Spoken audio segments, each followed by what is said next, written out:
To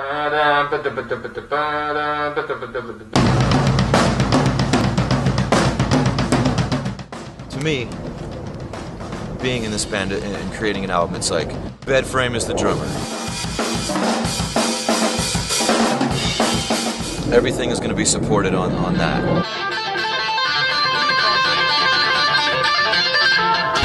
I'm showing off, dude. I know, dude. You do it well. Too much acid.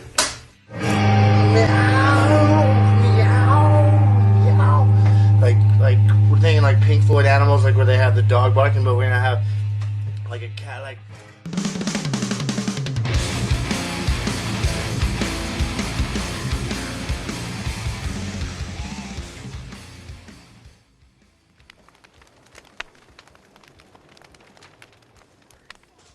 Hey, how we doing?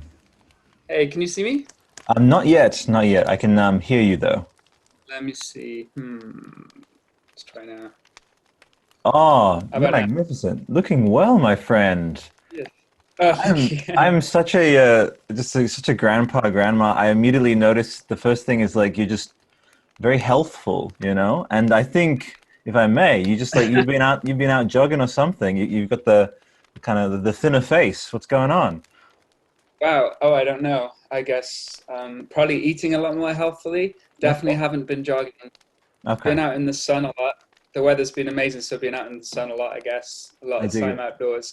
But I'm glad to hear you think that I look well, because I got up really late, went to bed really late, and I thought I was gonna look like I was on my deathbed. So Nah, I would say compared to like the revolver, and this isn't just smoke blowing because like there wasn't stuff on my end where it's like you sort of overcompensate. It's like straight up like vibe wise, you just look.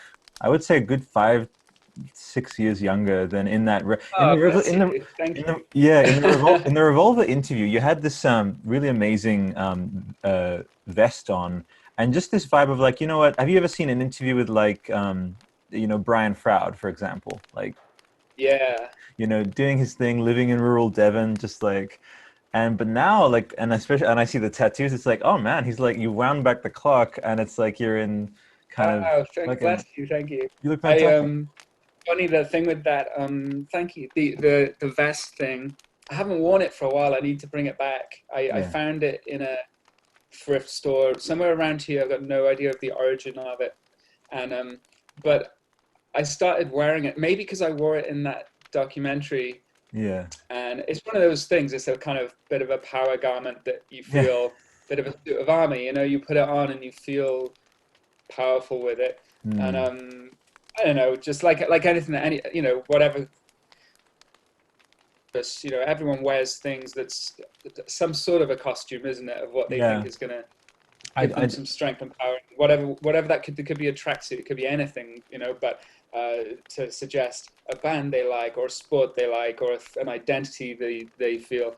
But with that vest, that was definitely mine, and I'd wear it for certain things. But then I remember going to, I hadn't realized that it would become an identifiable thing. Yeah. Maybe that video. I went out to Roadburn Festival a few years. I mean, I've done it every year, and we do a big print show there.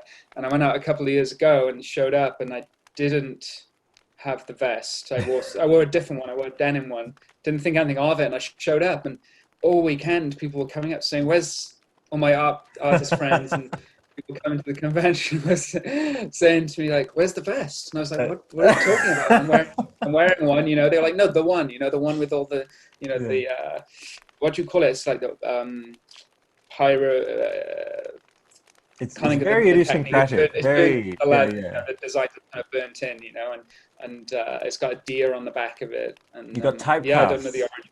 Yeah, people saying, like, hey, so I got there was disappointment in people. People who came to see me. There's a disappointment because I was not wearing the trademark. That's like going it's like up if you went to see, you go first. If you saw like Slash from Guns N' Roses and he didn't have that top hat on, you'd be gutted. So I don't know. I saw some disappointment I didn't expect from not wearing that vest. But, well, I need to. I mean, the winters.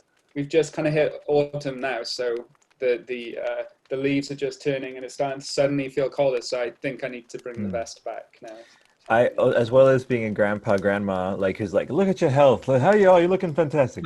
I also am, I love nomenclature and I love etymology and just what you just Mm, conjured there.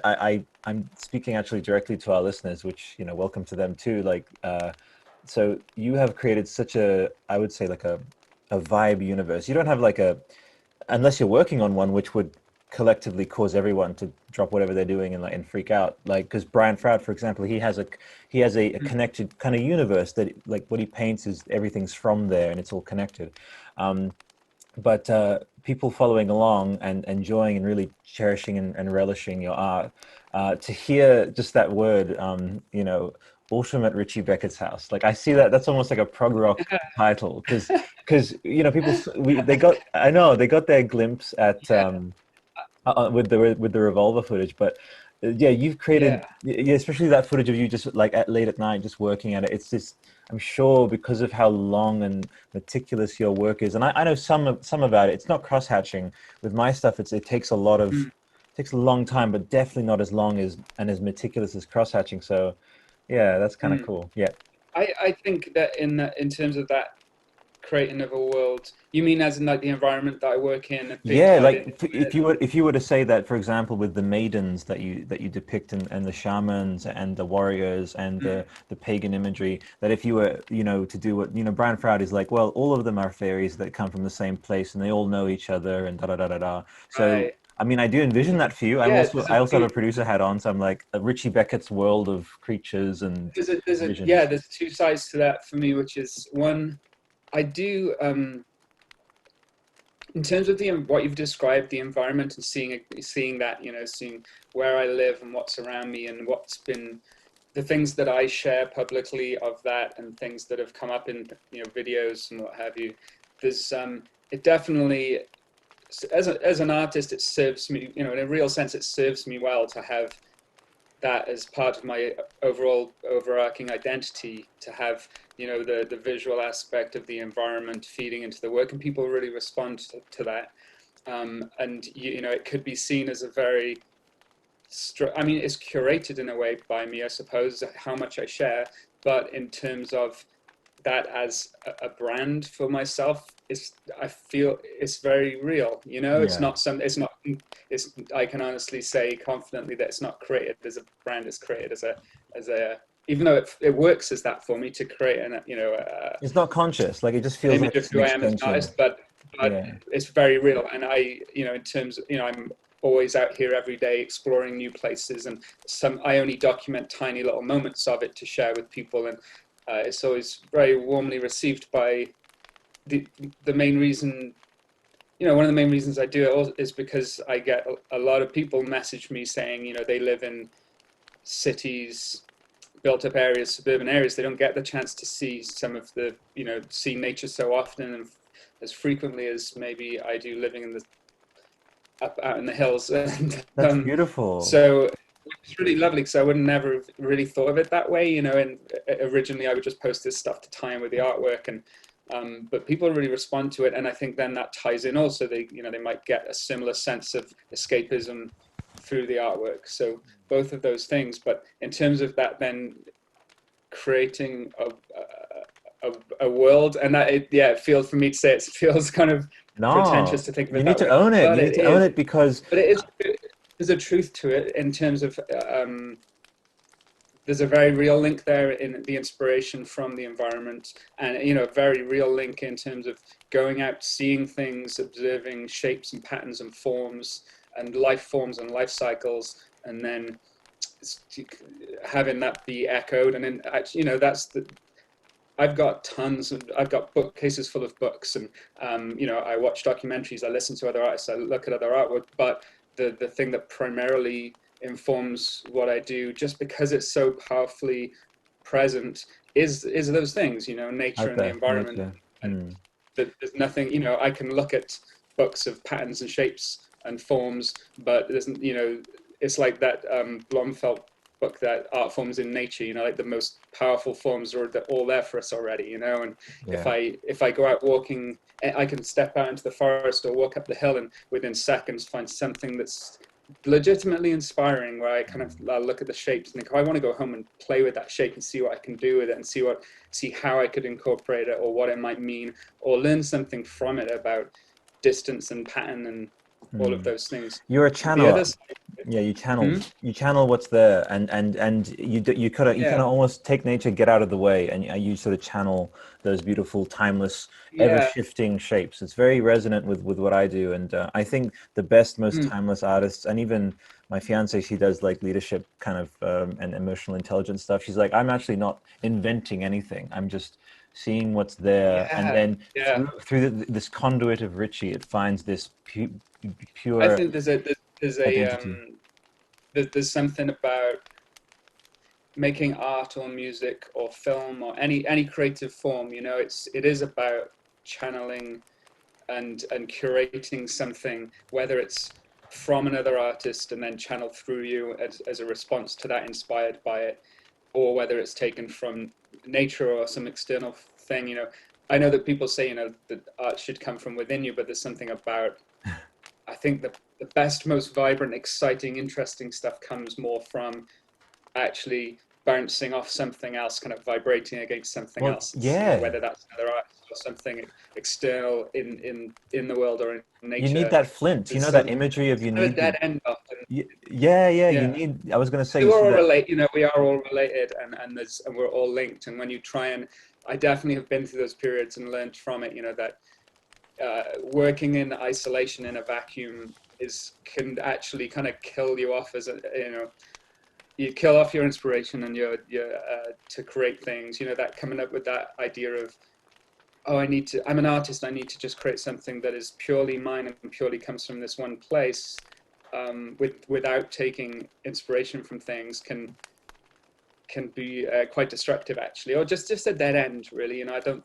think we kid ourselves into thinking that every filmmakers and musicians and things we're influenced by have worked in isolation, just pulled something out of their ass or something. But actually, they if you dig a bit deep, you'll always find that or there was, what was it the other day? I found something. It might come to me.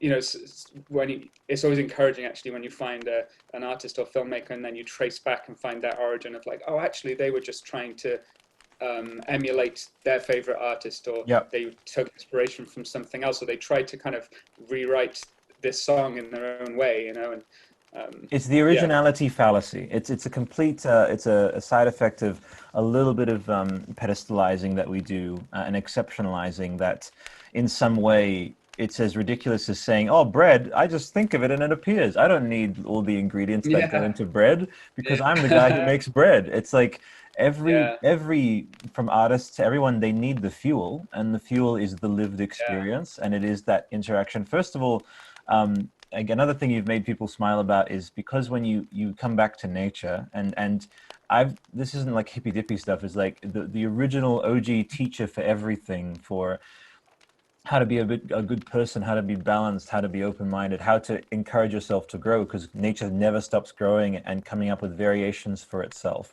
and that's how we should live. And it's after and your work, that's why it's so very, that's beautiful.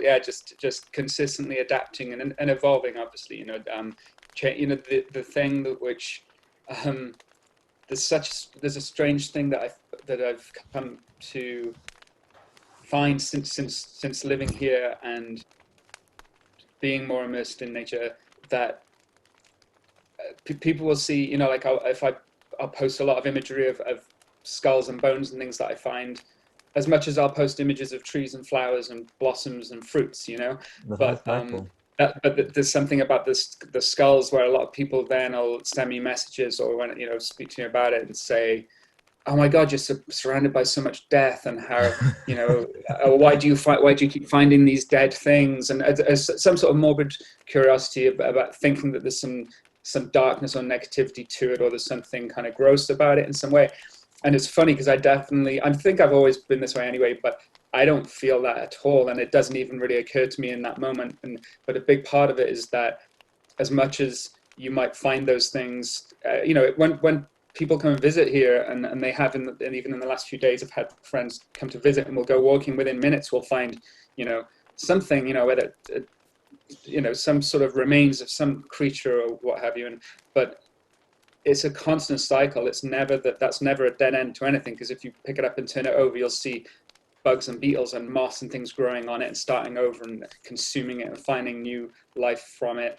And you see that as not just in that, but in everything, this constant cycle turning over and overlapping. And like you said, it's inspiring to see that none of it is ever a dead end, even if something's.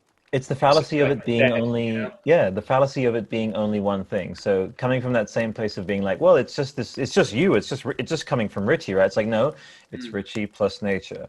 And then instead of, learned things that we've learned through our kind of like hereditary of ancestry that's been passed down through of us, physical things, that's a consistent ongoing cycle too. Like we don't realize how many methods and things we might have, like there's people in my family who are artists and painters who maybe I've never spoken to about creating art, but perhaps gestures they've made and things they've learned subconsciously in me. It's like the Rupert Sheldrake stuff about where animals can pass on knowledge through their bloodline. I'll have to look him up. It's a Rupert Sheldrake. It's an overlapping thing. Yeah, and it's interesting from the Revolver. Again, it was you and John, from Baroness. I don't know if sometimes you've come across something where you had been percolating on the notion, and then someone comes around and articulates it perfectly, and then from then on, you find yourself quoting that person because they encapsulated. Mini sidebar: I once saw a documentary which I recommend. It's called The Esoteric Agenda, and I was in a space. It was 2008. I was in a space of quasi-nihilism, and just one passage in the documentary said that they brought the waveform of a human experiencing joy, and they looked at the electromagnetic signal of that parabola, and they lined that up with the actual structure of the human DNA, because the DNA has its own parabolic measurements, and they lined that up, and a human being experiencing joy lines up at 90 points with a signal of with the DNA, which is electromagnetic, scientifically proof that we are vessels of joy and meant to feel joy, and we return. You know what I mean?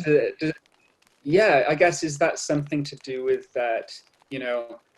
Things have like natural resonance levels and terminal velocities and things like that. And I suppose everything in nature and physics is constantly trying to reach a perfect balance of movement.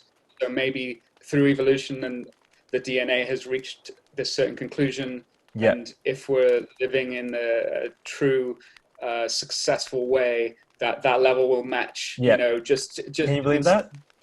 It naturally should. That there's some perfect pattern and balance, and that's why in nature those patterns are repeated over and over and over. And that's what a beautiful example of that. That's amazing. Yeah. And now I'm sure that's maybe if it's taken root a little bit in that and that's maybe something later on you'll be like, well, I was speaking with this one dude who had a blackout in Canberra who made me late.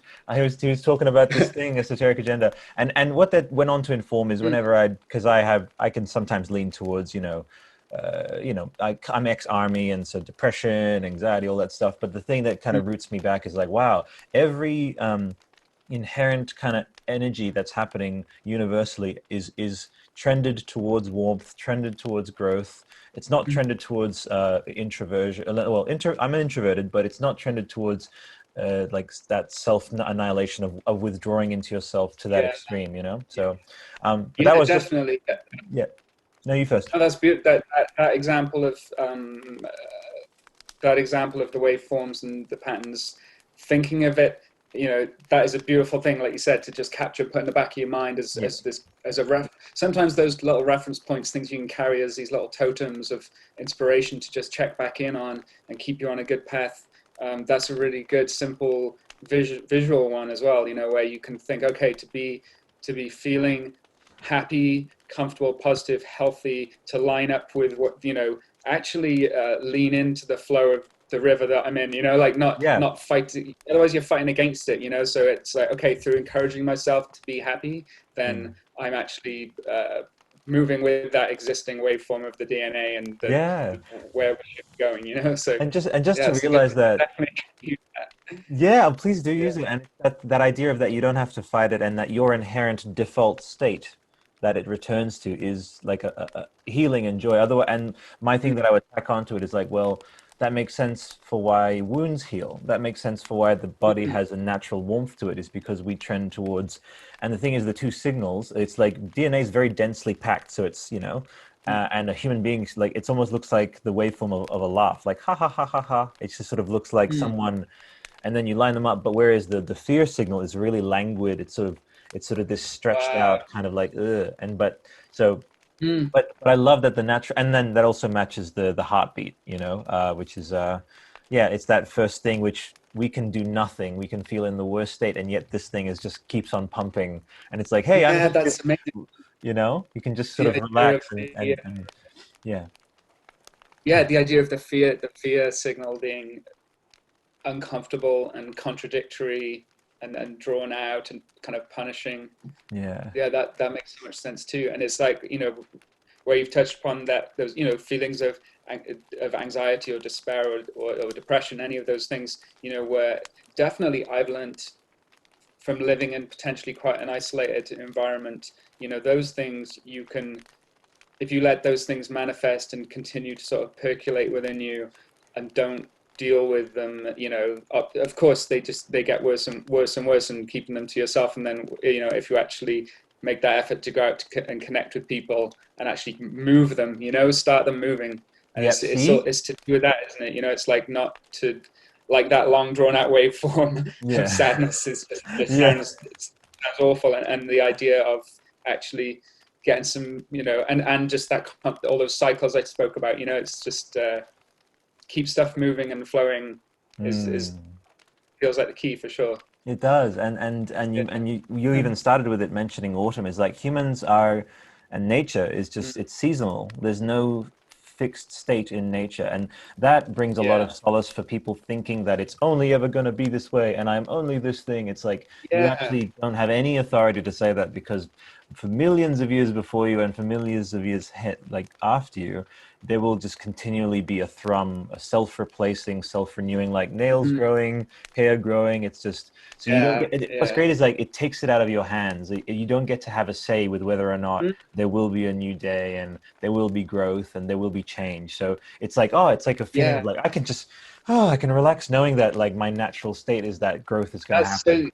You know what? That is something that I really lean on as well. A couple of things. One is from seeing that change in the seasons. Something from living here, this, again, is that I when I lived in the city, you wouldn't really see. It's funny. I just keep coming back to talking about living here, and I guess that's, I'm realizing what an impact I that love has it. had on Yeah, that's talking about important my too. work. Yeah. But the you know, living in the city, you see four seasons, and that's kind of it. You know, they're very subtly represented because you might not see trees even, but you're like, okay, I know it's a bit colder because it's coming into autumn and we're heading towards winter.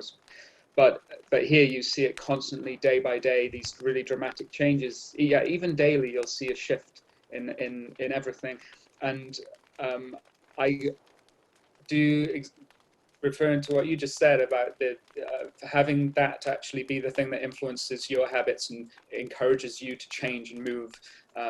I've noticed it even the last few days, because there's been a definite shift. It's suddenly got colder, leaves have started to turn orange, and we're coming into autumn. And I feel like I'm really ready to embrace that. I'm quite excited about it because we've had a really good summer weather-wise, and I spent a lot of time outdoors, and that's kind of difficult actually, because even though it's beautiful, you're inside and you've got these projects you know you should be drawing, but you're looking outdoors and it's a beautiful day, and you're like, oh, I should be at the river for a swim because I might not be able to do it again this year, or I should be up on the hill enjoying the sun, you know.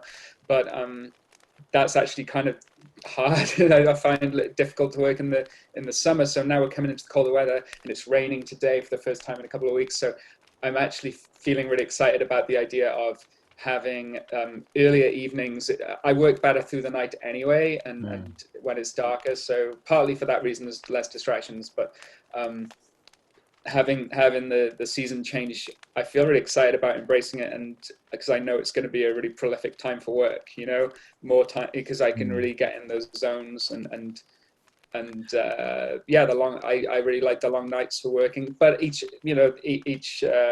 season has its own benefits, and I love seeing that change and continually, that's definitely a cycle that you can continue to embrace and feel inspiration in. The other thing I was thinking is that what you touched upon of letting that external force be a thing where you can actually be kind of little bit about the control you have of your life or anything around you, because you're just riding on the back of this much larger creature. It's like this whole cycle. All of these things around you are out of your control as much as you want to believe you're controlling your life. And the way I use that to comfort myself sometimes is if I'm in a bad state with something or other, if I'm here and I'm struggling with a project that I feel that I haven't fulfilled my potential on, or something deeper, it could not even art related, but as an example, I might be in the studio working on something and it's not working out the way I wanted. It's all falling apart, and I feel like I've let someone down or let myself down, or whatever the scenario is. If I step out the door and I walk up on the hill and meet a horse up there or something and have a little bit of a commune with these animals and sit there for a minute and look out at the vastness of it and the mountains, you can very quickly almost laugh at yourself and the amount that you've worried about this very trivial matter, where you realize you're like, okay, this horse doesn't know anything about this project I'm working on, does not care, does not know anything about the people I'm working with, or doesn't know about my shit, doesn't know about all of the, this horse has not heard a single record or seen a single movie that concerns me or done any of these things in my world, but he's getting on and he's got a partner and a foal and this environment around him and his own agenda. And there's something about witnessing all of that and looking out across all of these things going on, and then looking in the grass and finding a tiny little bug and thinking about him and his life, and it doesn't take long to look at those things and realize, oh my God, my concerns over, like, oh my God, I didn't draw this picture as well as I thought I might. It seems so trivial and silly and kind of adorable in a really dumb way. You're just kind of like, well, that's cute. You're worrying about this thing. So sometimes it can kind of reset you and then come back to the studio and think, okay, let's not get bogged down in beating myself up over this thing, because it's actually, it is important, but only to the people concerned at this moment in time, and readdress it. So it's a good reset. And I think if I was living in that chaos of city life, or like working in an art studio in London or something, and where can you go? Like if you get into that place of anxiety and stress about work or anything, you're like, oh, what am I going to do? I'm going to go and hit a bar or something, or I'm going to go and ride on the subway, or like, you know what I mean? Like, you need to chaos. Yeah, and the thing is, you were saying this thing about like the external, but the external is the internal, and those landscapes, those people actually it's not an icebreaker question, but one thing I find myself generally riffing with people about is, because we are like, and this isn't like a kooky thing either to say, we are kind of anthropomorphic universes, because we have all of these possibilities, these dreams, these imaginations. So when people reduce themselves to a binary of like, I'm sad, need alcohol, or nothing like that, snapping to that, rather than, as you say, you open yourself up, because you're kind of saying, hey, I'm through being in my own head for a lot, for too much of a concentrated time, where I am prioritizing the kind of the constructs and the narratives more than and I've worked with horses, and they are extremely grounding creatures, because they're so planted. There's something really mystical. There's something strange, specific. There are wild horses on the hills, both sides, up front here and back here, and the hills are quite vast. So they hang out in these groups of maybe 10 or more horses, all different kinds, because I think they've been kind of released onto the hills years ago. They were, some of them were probably working, like there's a couple of big sort of Shire horses that maybe worked pulling trees or canal boats or something, and they've all been released on the hills, but then you see them give birth, and there's obviously generations of them there now who have just been wild, but there's something very mystical about it, because when you go, you never know when you're going to bump into them, you know. So you'll go up on the hills and you might not see them for a couple of weeks, and then one day you'll be out walking, you'll come over the brow of the hill, and suddenly you're surrounded by them, and they're right there, and they're pretty chill. You can you can walk up and get pretty close to them, and sometimes they'll come over to you. But as soon as you step into their environment in that space, there's something very mystical and calming about it. I've had some strange experiences with it. My partner Johanna, since she's been here, she's said to me, like, there's something, she has a strange connection with horses. She just starts crying as soon as she is in the presence of a horse, and then and she told me this, and then I've seen it happen every time. Every time she'll just we'll bump into the horses, and they'll kind of turn around, and she'll just be like. No, but it's to do with what you said. It's just this something really specific about them. This wisdom. Yeah, it's because well, think of it. They've been unchanged physiologically for not as long as sharks, I'm sure. Like there are some which also I have huge deference. It's that concept of deference to that which has existed for longer than you, been through more than you. Most certainly, like we're sleeping in beds with our clothes and everything, and they just have this thing of they can't articulate, but they speak. 90% of communication is body language anyway, and so just their how they just move and they flow, and they're just I have a and that in fact that what you said of them being unchanged is interesting, thinking of the what I mentioned earlier about the sort of Rupert Sheldrake thing of like the passing on through lineage of knowledge and experience, so like we're very concerned with our current day-to-day and our current times, and we do, we absorb our history lessons, but not only in very limited capacity. Whereas you think of, especially around here, this is a place where there was a castle over here, there would have been settlements, things up on the hill here. We're right on the border, so there would have been tons. I know there were tons of battles right here, like the river right by here. There's the classic stories of, the rivers run red with blood because there were so many people slain in battles here. And so this has happened on this ground here, and you can see, there's remains of settlements and things over hundreds and hundreds of years. These horses were probably all still here and probably involved in that and have carried through this. There's probably some interesting connection between when they're approached by people, whether they could have been their feelings towards that, they could have ridden into battle with them, or they could have been in great danger. In both senses. I mean, horses have had past lives too. It's as simple as that. And there's, but that's that realm of going into totemic wisdom. Like there's I sense, because what you and I do. I mean, mine, as I said, I don't go into as objective forms. I am very much a stay in the abstract. That's when I even do stuff. But is that sense of as you're depicting your and communing with animals, and also even the remains of animals. There's a sense of like the universe, and I often get that sense of that they hold, like animals hold like the whole universe in their eyes. And because of the silence, like they are silent, and I had this really the most strangely powerful experience I had last year with a horse. I'd gone out walking one day, and it was around this time of year. Actually, it was when it becomes very misty in the mornings. You often get this low-hanging mist, which can sometimes stay all day. And I'd gone up on the hill, and I was out walking. I was listening to an audio thing. I think I had my phone in my pocket, and I was listening to a Carl Jung interview. Nice. It was the last interview he ever did as an old man for the BBC, I think. And Oh it's yeah, I on, remember you that can one. find it online. It's amazing. It's like this old, interview from supposedly the last interview he ever did, and it's filmed, and they go to his house and talk to him about Yeah. his whole life. I was listening to that.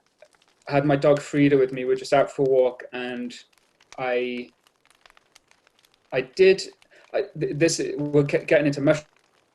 I'd found a few mushrooms on the hill and eaten them. So I was in probably a bit of a trippy headspace, but I was only a couple, and I was just kind of really enjoying this walk on the hill.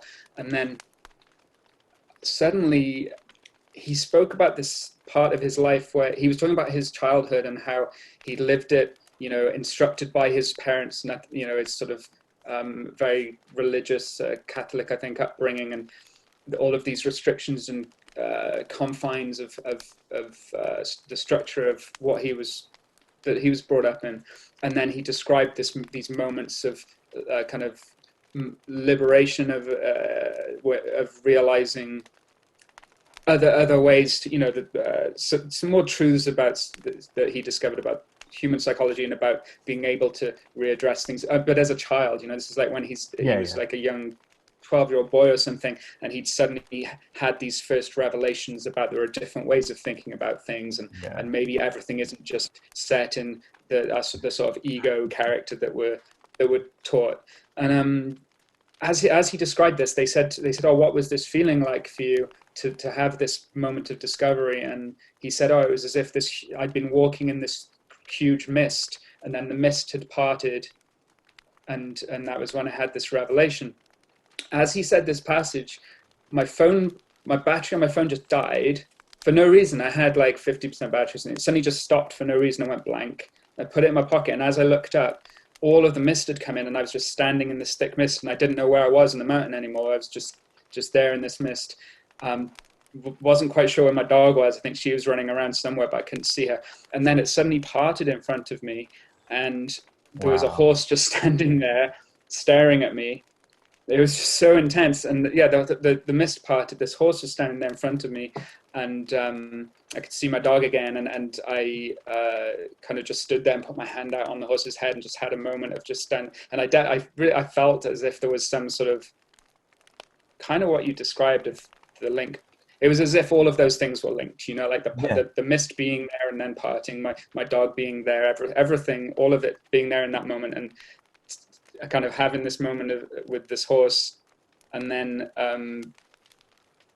within seconds, suddenly the mist just disappeared. My dog was running around again. The horse kind of nodded and walked away, and I could see where I was on the hill again, and I was kind of back in there. And I know I mentioned listening back to me tell this story now. You might think, oh well, you said you ate some mushrooms. Well, I'm talking like one or two tiny, like nothing that would have. I wasn't really even thinking about that. changed. Yeah. It was very much. It was a completely real experience that happened in front of me. But yeah, and I kept from then on I kept seeing imagery of horses. I saw some.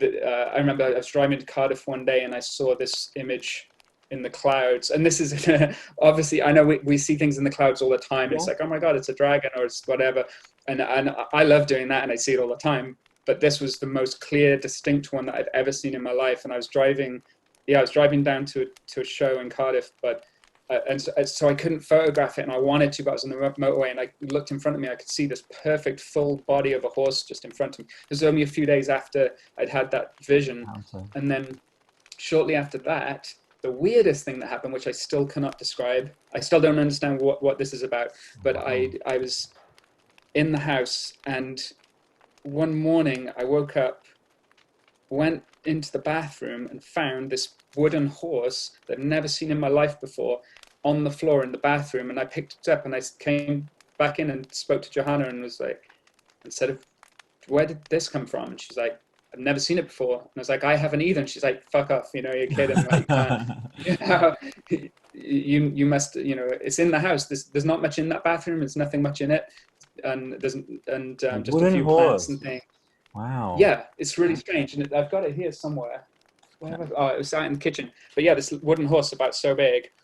kind of crudely crafted, and it was just on the floor in the bathroom. No one had been in the house. There's no windows open. I still don't, as I'm telling you now, I still don't know where it came from. And it was just lying there. And then my cat knocked it. I put it in the window of the bedroom, and then a few days later, my cat knocked it down. And the cats, and cats don't usually knock things unless they deliberately want to. They don't usually knock things over, do they? Because they're very smart with their movement. But yeah, my cat jumped in the window and knocked the wooden horse down. The leg broke off it, so I've had to glue that back on. But Wow. I don't know what this all means. The only thing I had with it, where all of this horse imagery came full circle, was I did a piece of artwork, the Deftones thing recently, of the white pony. So that, to me, I was like, okay, maybe this is heading towards. I've drawn a few horses recently for different projects, and something tied in with that. So I thought, okay, maybe there's something in. Maybe it's trying to find a voice. Yeah, because then I was asked to do that project and immediately had the vision of that floating horse, and I thought, okay, this is maybe something's tied into this lineage of those visions and experiences. Now people who do listen, and there is a beautiful crossover of Deftones. They've toured together, of Deftones and Mastodon. Like that is just the idea that in its own way, not that it's that's all it was reduced to. It was this imagery that wanted to come out, and that there was this timing. And I'm glad that it had that, it got to find its form in that. And it is beautiful. Yeah, the horse imagery, you do have a kinship with them. And I would say also another thing for me is your there's the something that is so comforting about nature is when it does envelop you, and your work is emulative of what nature does. Is if you go out in some of these brush, in the the bracken, in the tangle, and in the thorns, like my immediate reference is and I would like to almost say, based on what you said, semi-autobiographical Cold Dark Place artwork for Mastodon. A man at night working by candlelight, like that's you, like, in so many ways, and you got the beard too as well. And so I wanted to highlight that as well. But I want to say that, like, even if it feels like we can take so many meanings from things. So it's like, one interpretation could be like there was just this and again, that, as you said, it came full circle. It's like, well, if you think in the realm of heavy music, you obviously have Remission, which is the flaming horse. As soon as you were bringing it back to Mastodon, then I just had that realization of, like, oh, of course, that's the perfect starting point, because I hadn't even included that in. And no, it's cool, man. And a few people had, because I think I remember from what I've read that I think Bran had a dream of that image. I think that's where it came from originally. I think he dreamt of this horse on fire. That's right. So look at you having these real world experiences. Roman had painted it. So yeah, there's definitely something there. And I hadn't thought about it so much. When I revealed that Deftones art, a few people said, "Oh, it reminds me of the Remission art," and I think I hadn't quite. There must have. Yeah, I don't think it had occurred to me at that point. And then when it was said, I was like, oh, of course. That definitely must have been an influence in terms of that depiction of it and the shape and the form. It was kind of, excuse me, a cross between kind of the Remission art would be an influence, and maybe the Jesus lizard down art with the dog floating over the water, something somewhere between those. Yeah, like I would say there's these, and I say heavy music because that's the thing that there's so many subgenres and all that, and it's by far and away the genre I resonate with most because, have you heard, like, for example, Jethro Tull, there's a song called Heavy Horses, Right. And you are in some ways very, very kindred with that individual, and I want to make sure that I can catch them on tour while they're still doing it. They're still powering on. There's definitely there's linkages there, and another full circle thing I envision for you. I don't know if you've done any work for them, but on whatever anniversary of Songs from the Wood, like, you need to be doing a poster for that, because like you and Jethro Tull are just meant to be, sure, especially with the yeah I love that. I also figured, bit of trivia, my mum's from Wales, Cardiff. She was born there. Yeah. Oh, no way. Figured I'd mention that. Yeah, for sure. You don't have too much of the just the very Welsh accent. You don't have the accent, like. No, I spent most of my time in Cardiff though. I was born in Barry, which is about 20 or 30 minutes from Cardiff, born in Barry, grew up there, and then I moved to Cardiff during my, I spent years playing music and playing in bands and things, and I lived in Cardiff most of that time. But I went to art school so Cardiff is where I really see as my home, I suppose. Then I think the reason that I don't have such a Welsh accent is because the Cardiff accent isn't very Welsh, really, Yeah. and the Barry accent isn't. Contrary to, I don't know if you've seen the show Gavin and Stacey, the comedy set in, it's where James Corden came from, unfortunately. I'll have to check it out. But unfortunately, it's not our finest moment, but it's a sitcom. It won tons of awards. It's fucking excellent. It's a sitcom set in Barry, but part of the real pull of that sitcom is the accents, and they speak in that show. They speak in very thick Welsh accents, and that's part of the comedy of it. Is just their whole delivery. But I think it's inaccurate because people in Barry don't really speak with that thick Welsh accent. They speak with a Cardiff accent, which is a lot straighter and a bit more, similar to what you might find. I don't know. It doesn't sound very Welsh to me. So I think I grew up with that kind of straighter accent. I did pick up a bit of a Welsh twang though, because I went to art school in Treforest. So that's kind of up in the valleys a bit, and a lot of people from around there and further afield all congregating in that one place with all a mix of different Welsh accents, some West Walian and North Walian accents. So during that 4 years in art school, I definitely picked up a bit of a twang. But I think if I'm in Wales, people would say they don't think that my accent's very Welsh. But if I cross the border and if I was in London or something, everyone would know I was Welsh, I guess. But, yeah. Now that you're mentioning, I just get this imagery. Maybe I don't know if you dabbled into paint, but when just that idea of just through the natural movements of the brush, it'll just take on the qualities of whatever paint it's interacting with, and then that comes to paint this beautiful. I talk a lot in metaphors. It's because I'm in my head a lot as well. Yeah. And that's kind of and when we're painting the painting of our life on our canvas of life, it's like, and we've picked up all these different things. And you say we have a twang here, a little some things. Yeah, that's beautiful. That have contributed. Yeah, and where I am now, I'm where I live now is right on the border between England and Wales. So if I drive to the closest supermarket, which is about 20 minutes from here, I'm in England. But if I drive back into Hay-on-Wye, which is our closest town, I'm back in Wales again, and there's points you can stand between the two. I'm 15 minutes from England, even though I'm just in Wales. So it's quite a nice, and so because of that, then a lot of people, it's a border town. So a lot of people around here, there's lots of mixed accents, and it's not particularly Welsh. You don't hear very strong Welsh accents around here. Yeah. Oh, well, there you go. And I want to say, like, I love the word, for example, one of my favorite, just not even just like the meaning of it, but the sound, like idiosyncratic, and is something I would definitely describe you as. And then esoteric and erudite. I like a lot of E words, are coming to mind. But what I was going to say is, for example, with John, and by the way, this is from about 20 minutes ago, the sidebar of Esoteric Agenda. Initially, I wanted to say is we were talking about originality, and we were talking about, if you really think about it, nothing is original, and we are just vessels for new incarnations of things that are like sediment, like just building on what's come before. And that is just, again, we're supported by that, is like, Zeppelin, everyone we've attributed perfect originality to, complete fallacy.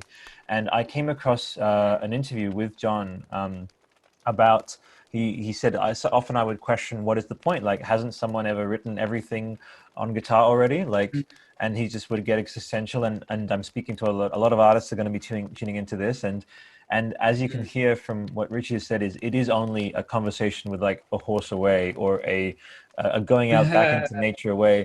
And the specific sentence was, he actually said, once I realized that the experience that other people have of my art is completely out of my hands, that someone might come across a John Dyer Baisley painting or a Richey Beckett drawing before they come across earlier cross-stitching or whatever. It's like, you don't. It's like, again, it's just like the Esoteric Agenda stuff. You don't get a say in whether or not the thing is beautiful and unique, because there's nothing. Right, and you can't. and equally you can't control, once it's out there in the world, you can't control the viewers education on, you can't give them a whole prologue to it and say, oh, bear in mind all of these things when you look at this piece of work, and accept all of these influences and do your research on all of these things to view this. And actually it's way more exciting to think of something being viewed with less of that, maybe, and from a different point of view, with a different set of, a different background on what your reference points are, of like, oh my God, this is clearly influenced by this or this or this, and you'll often have, I remember showing artwork to people. I kept having people say, oh, you're clearly influenced by Virgil Finlay, over and over all the time. And for example, I've never heard of that person, I'd never seen or heard Virgil Finlay before. I've since found out that's a huge compliment, because his work is the fucking best, But his work's amazing, and there are definitely, I can totally see why people would have thought that, because there are certain motifs in his work, similar sort of orbs and interest in sort of, a lot of his stuff is science fiction, lots of female forms in there, and lots of patterns and surreal kind of layering of things, most predominantly black and white pen and ink. But I hear it all the time, that people would say, oh, I can clearly see you're influenced by Virgil Finlay. You know what I mean? And I had to then go and look into it, and I was blown away by that. Now I am, like I've collected books of his work, and he's, certainly a favorite illustrator of mine. But it just goes. My point is that they would have made that assumption by seeing it, because that's their reference point of the consistency they saw between the two things.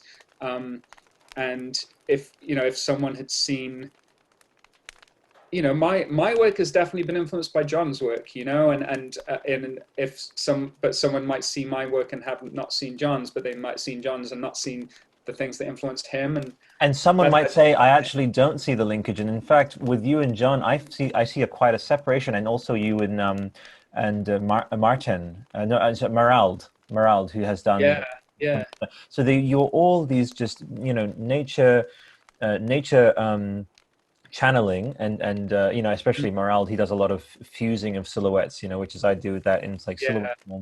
But each of you have this thing of the common aspect of nature and the channel, and involve Jung, for example. John is very much in that realm of psychological imagery, and Jung is a mystic himself, and I have deference towards and kinship and resonance with that, definitely. Mm-hmm. So all of you have these things of the fusing and the mixture, and these archetypical images of the maiden and the crone and the shaman, like all three of you, but they're all completely distinct, So I think that's really good to hear. And I think maybe that even if aesthetically there are similarities in any of those artists' works or in my own, up on. It's funny because actually when I've spoken to John or other artists, when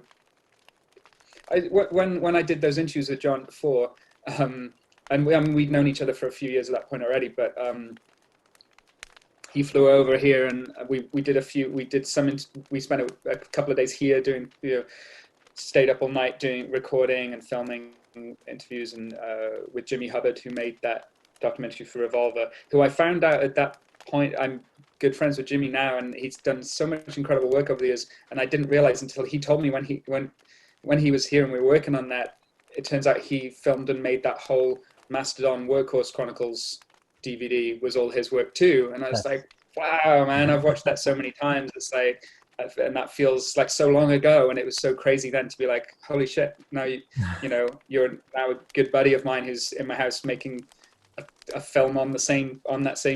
See what I mean? It's all relative. Everything's just added. It's like, it's wild. But at the same time, you kind of, there's moments when it can spin you out, because you're like, how did this become, how did I end up working with these artists and musicians who I love so much? But then it also kind of feels right, because you realize it was that initial resonance from the music and from the art that felt this kind of kindred spirits and kinship with it. So it doesn't actually feel that strange. You're kind of like, oh no, I felt I was part of this story in some way. Yeah, it's not that strange.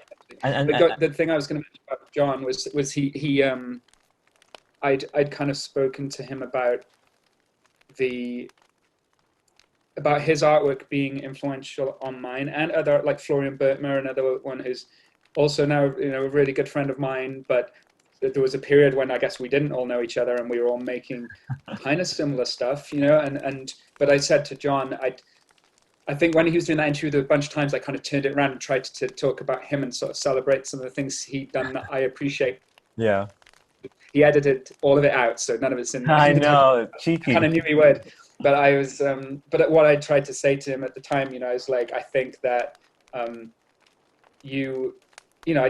said like he really opened the door for me and a lot of other artists by showing that we can take those influences of Art Nouveau and classical illustration and make record cover art really significant again and celebrate it and make something really that's been painstakingly and thoughtfully put together that you could see on a gatefold vinyl and really enjoy, and then that art can then be continued into prints and other forms, and even though there were definitely crossovers of influence, and I felt a lot of encouragement from what he did. The way I described it to him, I think it was as if he at that time was kind of running over the hill with the flag, kind of saying, "Come on, we can do it. We can do it." You're kind of leading the charge, So yeah. So I definitely credit John with a lot of that. Just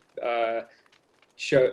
I felt like I was probably working on a lot of similar things in private that I didn't have a place for, and I think where John started doing a series of record covers at a certain time for Baroness and then for other people, suddenly helped channel all of the rest of us who were working on all of that stuff towards finding a place in record artwork again, for illustrated arts. I have to highlight something, which is, we've touched on his work, but Paul, which Romano, work hardened, is the idea to have him on episode 3.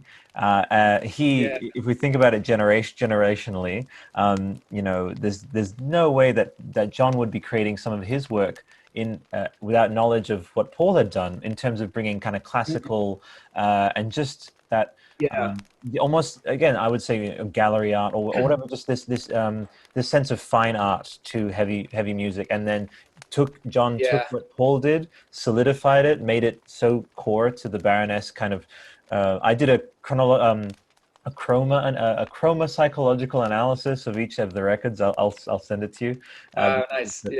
Because they're also open to interpretation, and then you going on to kind of again incorporate that, or also just see maybe even not directly influenced, but just nod at that and say, okay, so we're doing this, and that leading of the flag, and to emphasize to you, I want to say that you're now going on to inspire people in the same way. There's definitely instances of artwork where I've seen people, doing Richey Beckett, kind of like incorporating that. And just before because I don't want to, omit this, is as I was doing, one of my things is when I should be either drawing or podcast editing, I'll just be going and tidying. So I came across, I like to tidy accounts. And you've probably seen on Instagram, I've just got all the outlets for the different conversations. I've got about 108 or something. Yeah. So as soon as Spotify created Anchor, which allows you to just create podcasts for everything, I'm like, the Baroness podcast is happening, the Primus podcast is happening. But I came across my DeviantArt from, it would have had to have been 2000 and something. Like we weren't in the 2010s yet, and this is literally not smoke blowing at all. I'll send you the screen capture if I find it. It said favorite visual artist Richey Beckett. Yeah, and it's because in DeviantArt there's the field to kind of put that in there, and the reason why is just like Dennis Forkas, who does stuff for Behemoth. I often resonate towards the person who feels like they could just, because I love ultimately, even though I go into my dark spells, what I love most about life is that anything could happen. It's like the person is like a 300, and maybe your attraction to orb imagery is orbs are, and maybe David Lynch, he's drawn to orbs as well, is they are a 360 object. They can see and do and be everything in every angle. And I've always attributed to you the idea that you can paint and do, and not just do anything and paint anything and depict anything, draw anything, cross-hatching, is that and that's the thing. I also resonated with how you don't go crazy into color. Like you kind of stay. You do incorporate some color. It's a weird point. Firstly, that's really beautiful what you said about it, tracing back to finding that link early on. And I think the significance of that is similar to, you know, me saying how it seems strange that I'm here with you now talking about Jimmy Hubbard, the WordPress Chronicles. I think, but then at the same time, it's not strange at all, because there was some link early on which something resonated, you know, and so all of those things are linked, you know, and that's I love that, you know. But the so in terms of stylistically color and use of that, when this came to mind when you were talking earlier about painting and about the idea of even though it was a metaphor for our movements, but the painting and the blending of colors, the idea of that actually kind of makes me anxious. Me too. The idea of blending colors makes me anxious. Oh, you know, God, you and I are because brothers. too much permutation to it. Yeah. So I like so in the work that I make, you might notice that there are a lot of rules, you know. Yeah, I love it. Thank you. Me too. Self-imposed rules that create that style, and over time I might tweak them a tiny bit. But when I do, even if no one else notices the shift in those rules, for me it's a huge thing and kind of daunting sometimes. So what I mean by that is, for example, the rule might be no two colors ever meet. You know, everything is harnessed by the walls of line work, and no two colors ever meet. And especially if I'm working in screen print, which most of the work I do, because I'm in such a habit of this, even if it's a record cover, it's still set up in the same way I would for screen print, really, in terms of, I draw one hit solid pen and ink piece, scan that, and then I'll color it digitally, but from, obviously on layers beneath, so that it's kind of like, I always think of it as like painting the back of a stained glass window, you know? So you're applying those colors underneath in layers. Actually, very simply, if you pulled the key line, because there's a lot going on in the key line, if you pulled that off, the colors would be very patchy. And if I put if I try and go too detailed with the colors, it really loses something. And I think that it's usually I'll go further than I need to, then rein it back in and take a few colors out and simplify it, and find a way where the color can actually add just simpler shape and weight and things, so that if you zoomed out of the image and saw it small, you can, the colors working at that level, rather than otherwise zooming out and just seeing a gray of mixed colors. But those rules might be no two colors meet, and then if I was ever to break that rule, the colors which I have done, that's a big step for me. It's kind of scary and weird, but also because it opens up too many permutations. The way my mind works is that I like rules, and I like kind of finite conclusions to certain things artistically, and that's why I've never really gone down I've painted a little bit, but not very often, and I think it's because when I draw, I've got a certain number of rituals in place really for how I plan.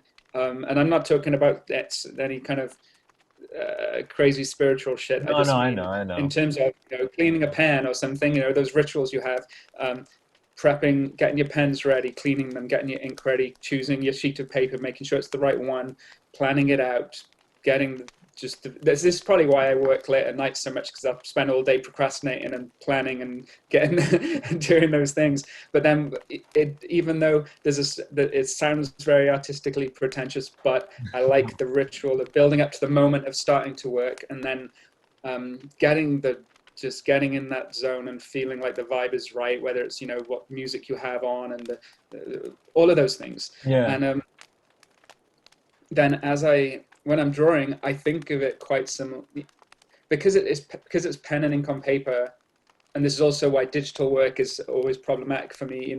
Pen and ink on paper, I like the fact that I like the pressure of knowing that if you fuck up, you kind of stuck with it to a degree, and that's a rarity. I'll spend a lot of time just staring at the sheet, kind of holding my breath, waiting to just start. And then once I start, you've got to just, there's a lot of breath holding and just going for it, and knowing that there's no room for error.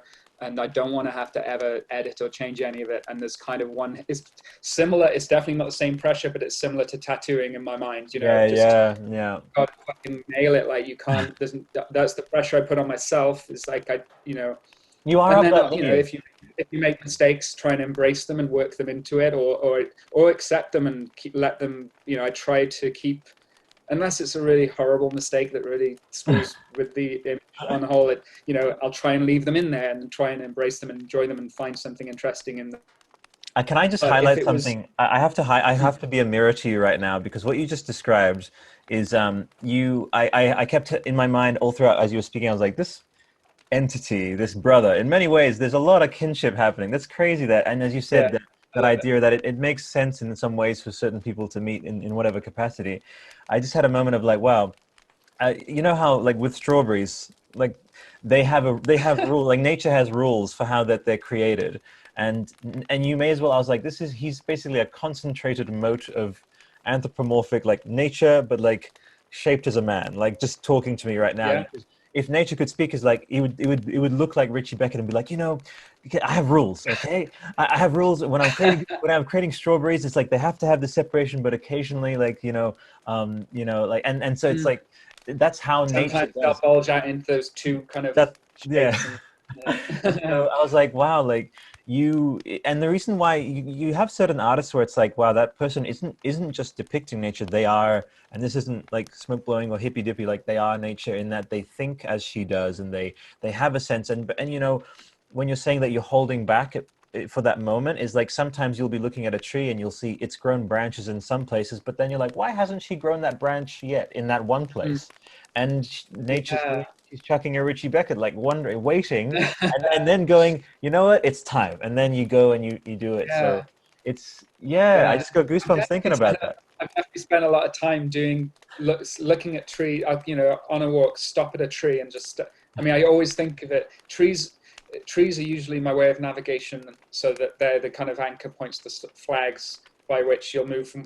I'll kind of look at one and be like, right, I'm going to go and meet that tree over there, and I'm going to find that guy and spend some time there, and then move on to this next one. And what I've definitely spent time studying that thing you just mentioned of standing in front of a tree and thinking, Yeah, why did it decide to suddenly go this way yeah. and then that way, and why those branches coming out? Because a Sometimes it's giant Richie because Beckett in the sky was waiting and just being like, what do I do? Like it's the same well, thing. I was looking at some. I went on a walk the other day and was quite high up on this, heading towards the mountains, and there was a lot of the trees there have this crazy, almost step-like shape to them, where they're hawthorn trees, I think, and they'll go sideways and then up and then sideways and then up, so they're all stretched across this way as if there's a kind of wind blowing through it, but they're obviously the ancient trees. So, but I figured maybe it is because of the wind. You know, maybe as a little sapling tree, it grows up. Then there would be maybe a winter when it was really windy, and then it would over time be leaning that way, you know, and then grow up a little more, and then be so. Even though it's this solid thing, you can kind of see how it's lived through these different seasons, and ultimately all of those trees face a certain way and are leaning a certain way, because I guess that's the way the wind moves around the mountain, and as they're growing, they're just very subtly being just had that pressure on them, you know, to lean them that way. Yeah. And then there's other things where you see a fence post next to the tree, and they're touching and pushing, and you're thinking, did that fence post did the fence post influence the tree's growth, or did the tree influence the position of the fence post? You know, which one's pushing against which, and That's yeah, right. it's I pretty think interesting stuff. you Seeing and it in slow Jung would motion. that's right. I want to say that you and Jung would absolutely have been like compadres, just like because he was in that same space of you know, as you said, it's like what is it the pushing or the pulling, and Mm, inevitably you find out it's both. You know, like it's just and exactly. that Yeah. alchemy, and I think it again. This weirdly comes. I often find the best conversations loop back on themselves because there's like Joseph Campbell style. They just sort of like Mhm. because the conversation itself is a journey, and there's always that returning to source, you know, Yeah. where we were talking about yeah, like the idea that you can't do things in a vacuum and you need the push and pull.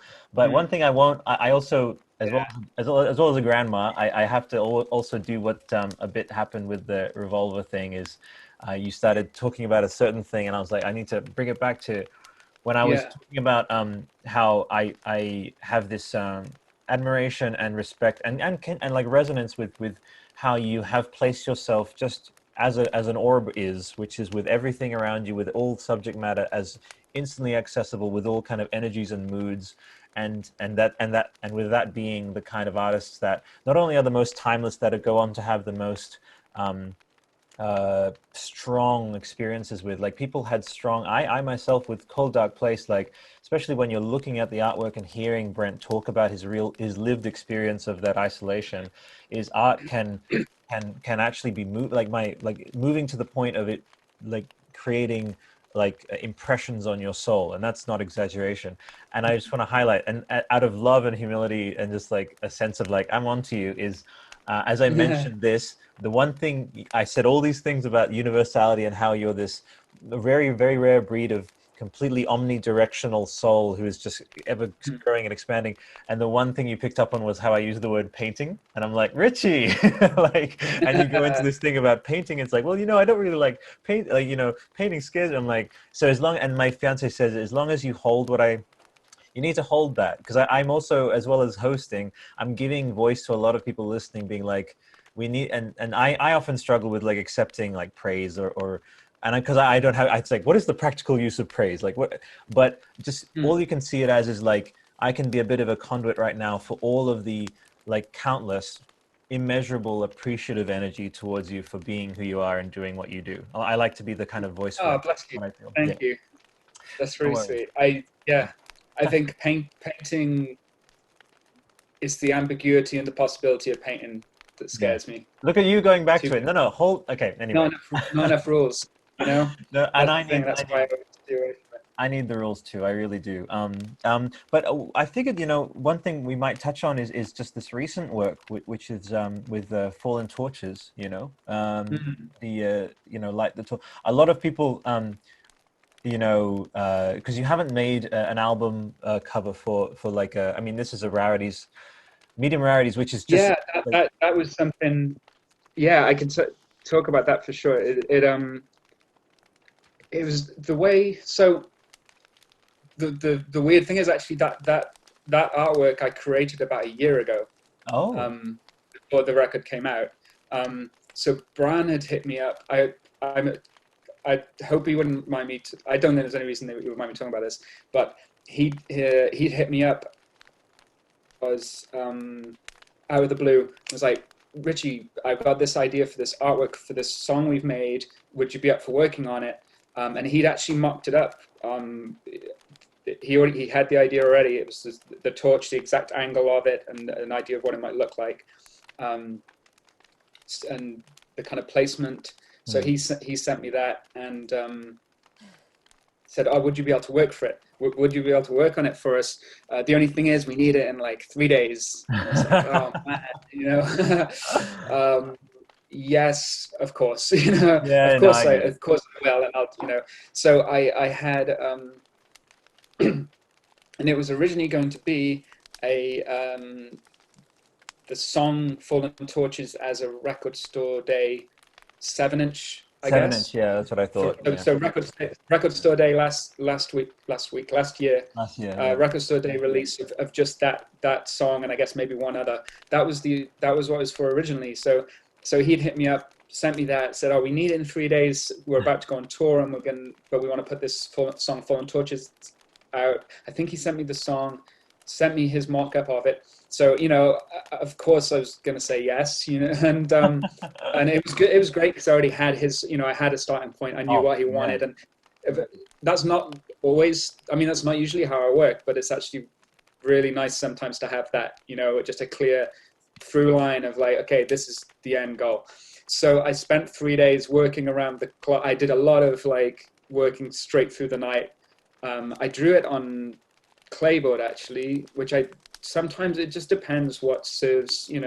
People ask about your decision making of like, oh, are you doing this now? Are you working in this style now? And so, well, not necessarily. It's whatever serves the individual piece. And because of the style of, I wanted this really intricately patterned object. He'd sent me the reference he sent me was quite intricate, but with most of my work, I'll try and find things that have a very decorative form to them, you know, and I get kind of, I don't like, you know, I don't like things that are real clunky and kind of solidly geometric, and they should have form and they should be responding to one another and have some flow and movement. So I like things, you know, I don't really ever draw architectural or engineered kind of forms. It's very much nature based, whereas this thing, the torch, is actually quite a solid object on there. So I wanted to instead put the detail in the actual, you know, decoration of the torch itself, the sort of filigree and things like that. So I pulled out, I've got a bunch of old books of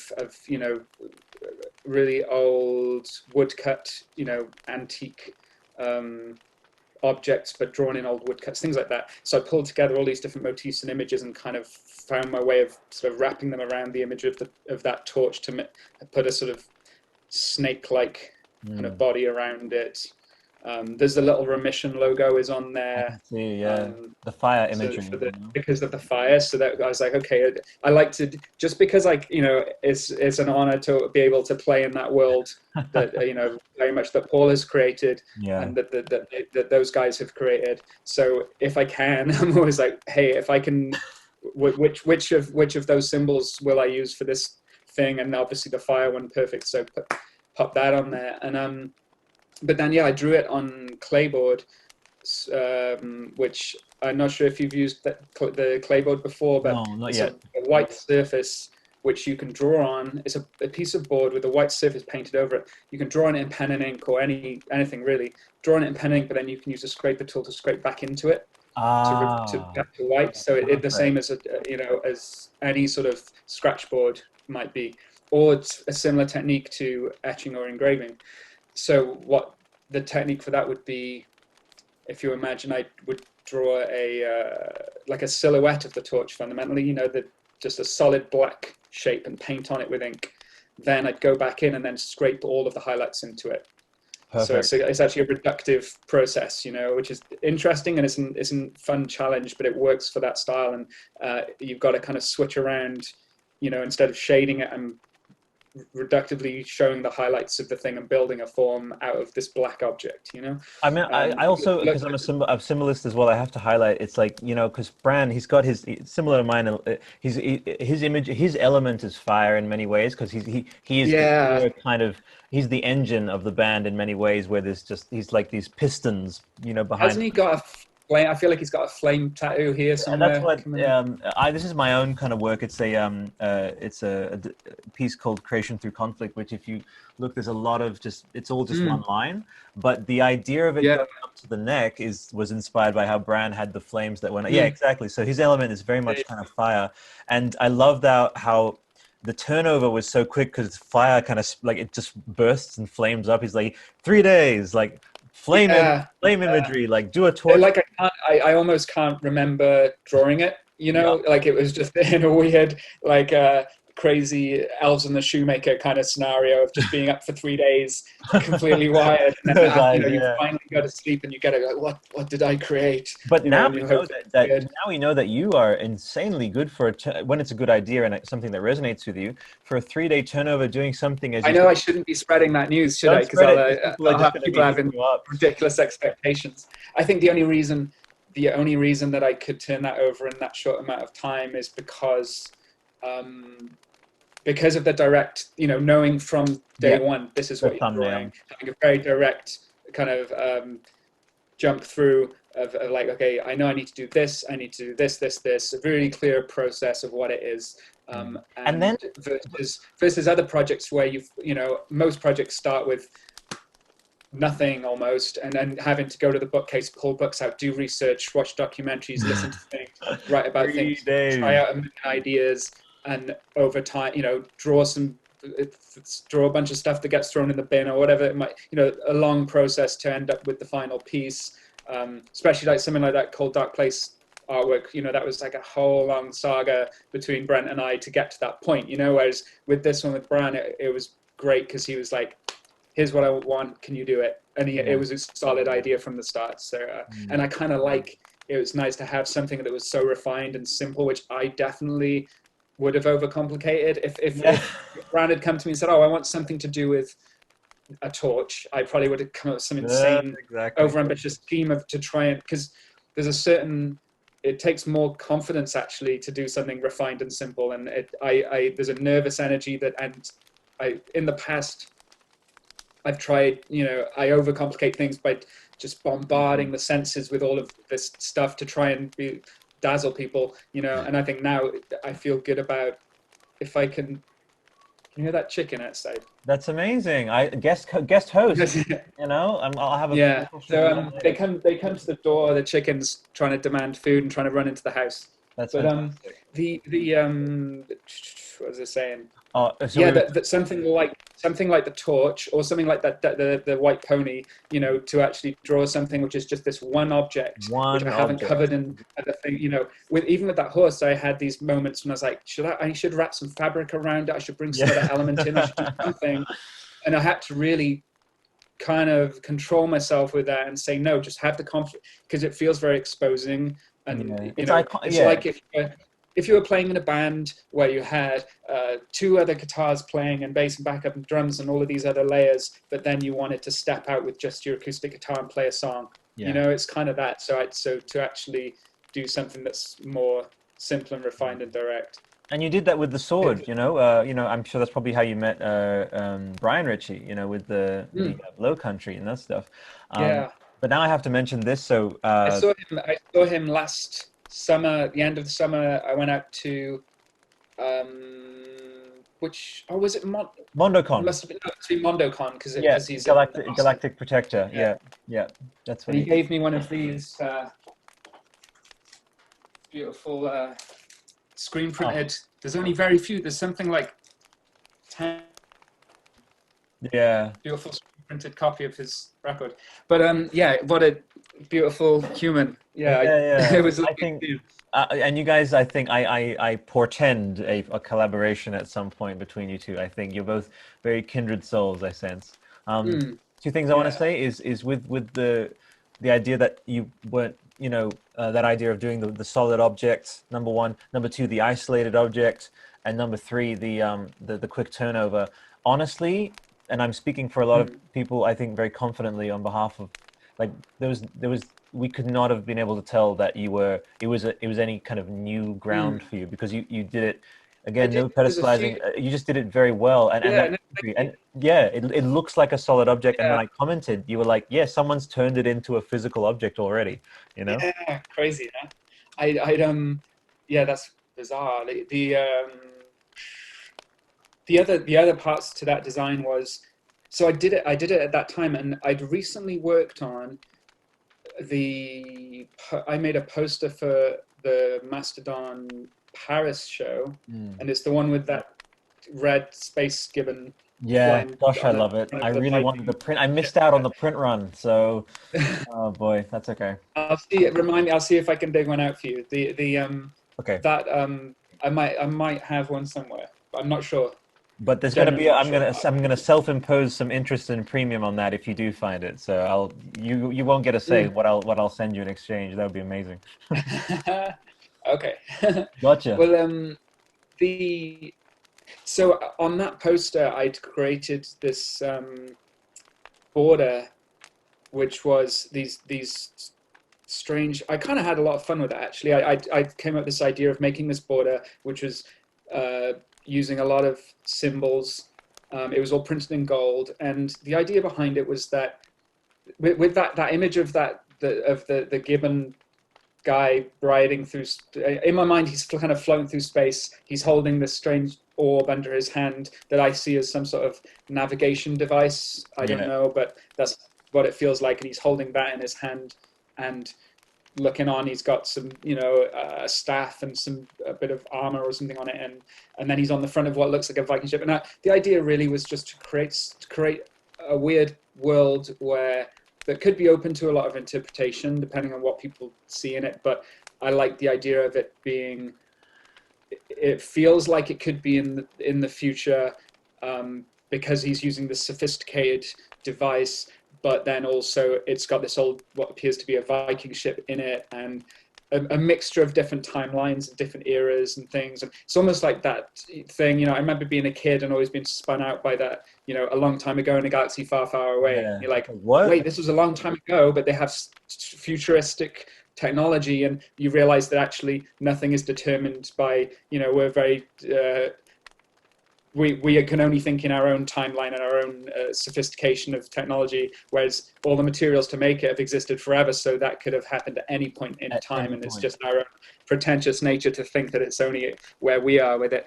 But with that Space Gibbon, I just to extend that further, I thought with the patterns around it, I made this border shape kind of sort of Art Deco style thing, but then I added all of these symbols. I started making it. It was super fun because I'd make a symbol very crudely, make a symbol, but then if I flipped it around and joined it with another one, it would make a new symbol, kind of hieroglyphic sort of language. Yeah. But I like the idea that you could see those symbols as being a sort of hieroglyphic language of some sort of ancient times, but then at the same time, it could look like the motherboard of a computer system, you know, like those, when you look at all those little patterns and shapes and little maps of electronic signals, you know, music to my ears. and it feels like it could be both, you know, so maybe it's an ancient language, but also maybe it's a computer thing. And then I put these little what look like planets, I guess, in which to kind of show maybe this is where he's come from and this is where he's heading to on this journey. So I'd already done that poster recently, and then when Brian approached me about the Fallen Torches artwork, I thought, oh well, I'd really like to revisit, you know, now I've created this style and these patterns for them, you know, I'd like to bring that back and rework them, come up with some new shapes and patterns. So I took them and then went kind of wild with it for the art, for the border, for that record. So, you know, I think it started initially on that Paris poster, then it was reused, well, but not reused because it was new symbols, and I expanded on them and then made the border for that, which fitted in really nicely. And then I think I used it again on the Rasputin poster for that Greek theatre show. So that one, again, I used a similar border, came up with new symbols, reused some of them. And I like the idea of it being this strange kind of linked world, you know, it can coexist in this world. And I, in fact, when you said I was going to bring this up earlier, when you mentioned at the start of the conversation about having a connected, you know, my own world of artwork, which I know does feel and sound like the most pretentious thing, but it's fun to play with. You know, to me, it's a fun idea to create, you know, world building in some ways. Yeah, just Beckett, the Beckett a magical thing, you know, and it's fun in art to do that. And I like to think of it that way. I like to imagine that maybe characters that I create or images I create could coexist. So just to plant that seed a bit further, I've started to take. There was a poster I did for Foo Fighters. I did 2 versions of it where it's this astronaut character in space, and she's exploring some mysterious planet, and she's got the Foo Fighters, what's it called? The not decimator, deconstructor, something. I can't think. Let's go. What's the name of it? It's got some crazy name to it. But on her spacesuit, there's a symbol on there which also exists in the Mastodon. Thank you. Artwork. That's right. There's one of them, and I just put it on the side of her spacesuit. And I like the idea that, okay, well, whatever this symbol means, whatever this language is, maybe she's existing in the same world as the Space Gibbon. You know. Yep. It's just fun to do. I need to show you this. It's fun to trip myself out about it. So this, I don't know if you can see that. So that says it's a Mastodon lore compendium. All right. So what I've been doing is incorporating your imagery, Paul's imagery, the wonderful, you know, Skinner, and also Medusa Wolf. All of you have made it into this, and you can see creatures, characters, locations, artifacts, flora, cultures, and events. So I've started this initiative. For example, as you would find in coming, you know, compendiums and grimoires and stuff. So Flaming Horse, source for mission, appearing in dream visions to those about to embark on lifelong quests. The Flaming Horse is a totem figure from the tribe of the drummer. You know, like, so if you, I want to. This is awesome. You I have love it. I've sent you a link I've sent you a link, and what the idea is at some point, and completely like no profit at all. If anything, if you were to turn into anything, it would be for charity. But it would be this idea of like Sasquatch, like a proud race of one-eyed beings, giants, gifted with much coveted foreknowledge. The lizard brain slayed waste to their kind, and only a few remain in the valley to guide the prophesied hero on their journey to reclaiming the crystal skull from the murderous scaled fiend. Sasquatches convene in sacred circular groves to communally share their future visions. So I'm writing these lore entries based on your imagery. Cool. I love it. The full circle would be to individually commission whatever, like each of the artists who worked on that album, to develop just a little illustration just so that it could be on the side of the lore entry. Kind of like the Tolkien bestiary kind of thing. Yes, that's right. So and because you know, this resonance between all these creators, like for example, like both Bran and Brent are world builders and conjurers and visionaries in their own way, where, you know, Bran has the image, and Bill has said this before, is like he'll have the image of Emperor of Sand and he'll guide the concept. So it's all extremely narratively very rich. And through my just interactions and just going over this material, and I'll include things like where I'll refer to a lyric in a kind of thing description where it's like, you know, I'll just bring, I think you might like this one. So it's like giant moth, for example. It's just mentioned once, just that word in one song, but it says companions, messengers, and loyal mounts of the Huldra folk and their wizened leader, the dominant nymph. And that's one line from Troy, the dominant. But I would love to see an illustration by Richey Beckett. And that makes so much sense, because he, you know, when that lyric was written, you know, there's a reason that those two words are put together in that lyric, because it would have conjured a feeling of like, okay, this feels like a thing that I could give life to, just by that.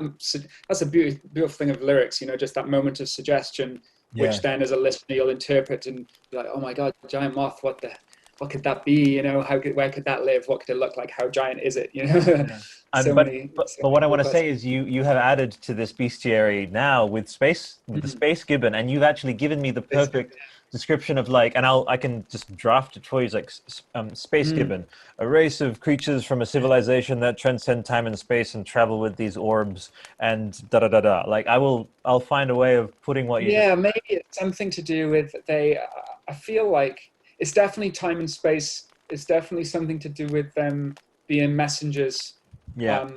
You know, like that. He's carrying this orb, which is some mystical navigation device, but it's maybe as if through manipulating, you know, wormholes and the fabric of time within space, he can go on. You know, individually they'll go on a lone quest to send a message of great importance to the past or the future, you know. Yeah. But through traveling through space for on it, you've got to, you know. So maybe if you were to, it's not like you're jumping in a DeLorean and just like bang, you're at a certain place in time. You've got to use the fabric of space to be able to use those wormholes and things like that to get to where you need to be, you know. And that thing will tell you how. That's something like it's so. See, look, you really have it completely vividly worked out, and I just want to, and can I just say this? And when I'm speaking to Paul later, is see how the hidden details behind these very individual elements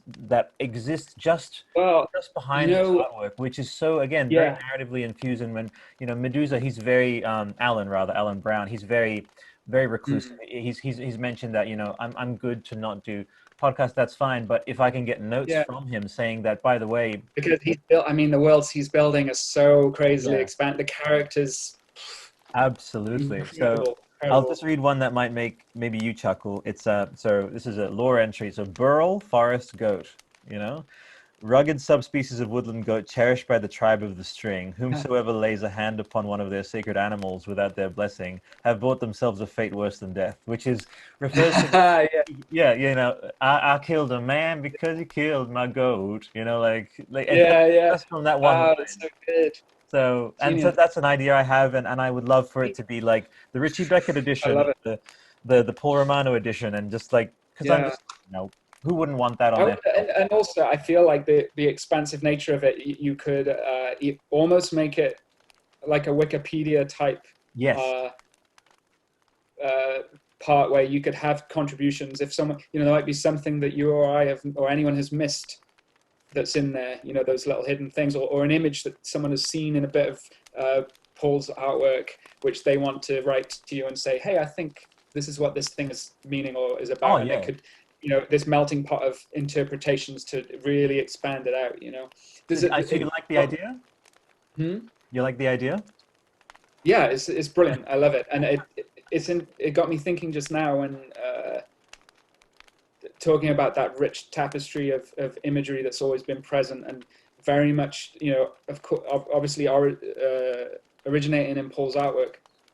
And it got me back to thinking, I think the first piece I ever did for Mastodon was the one that I called the Hermit of that character. So It's in this there. character. It's in there.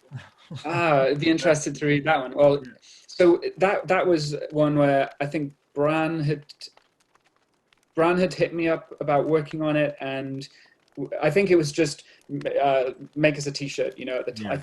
I'm pretty sure that was the first thing I did. So it was kind of just, you know, make us a t-shirt design. It could be anything. So because it was this passing of the torch of, you know, for me, I'd you know, Mastodon had been my favorite band for many years, and it was hugely influential on music and art for me. And I had in my living room back in Cardiff, I'd gone to see Mastodon playing Cardiff Barfly Club, and I had bought a poster of, it was the expanded kind of Leviathan artwork, because that was the tour.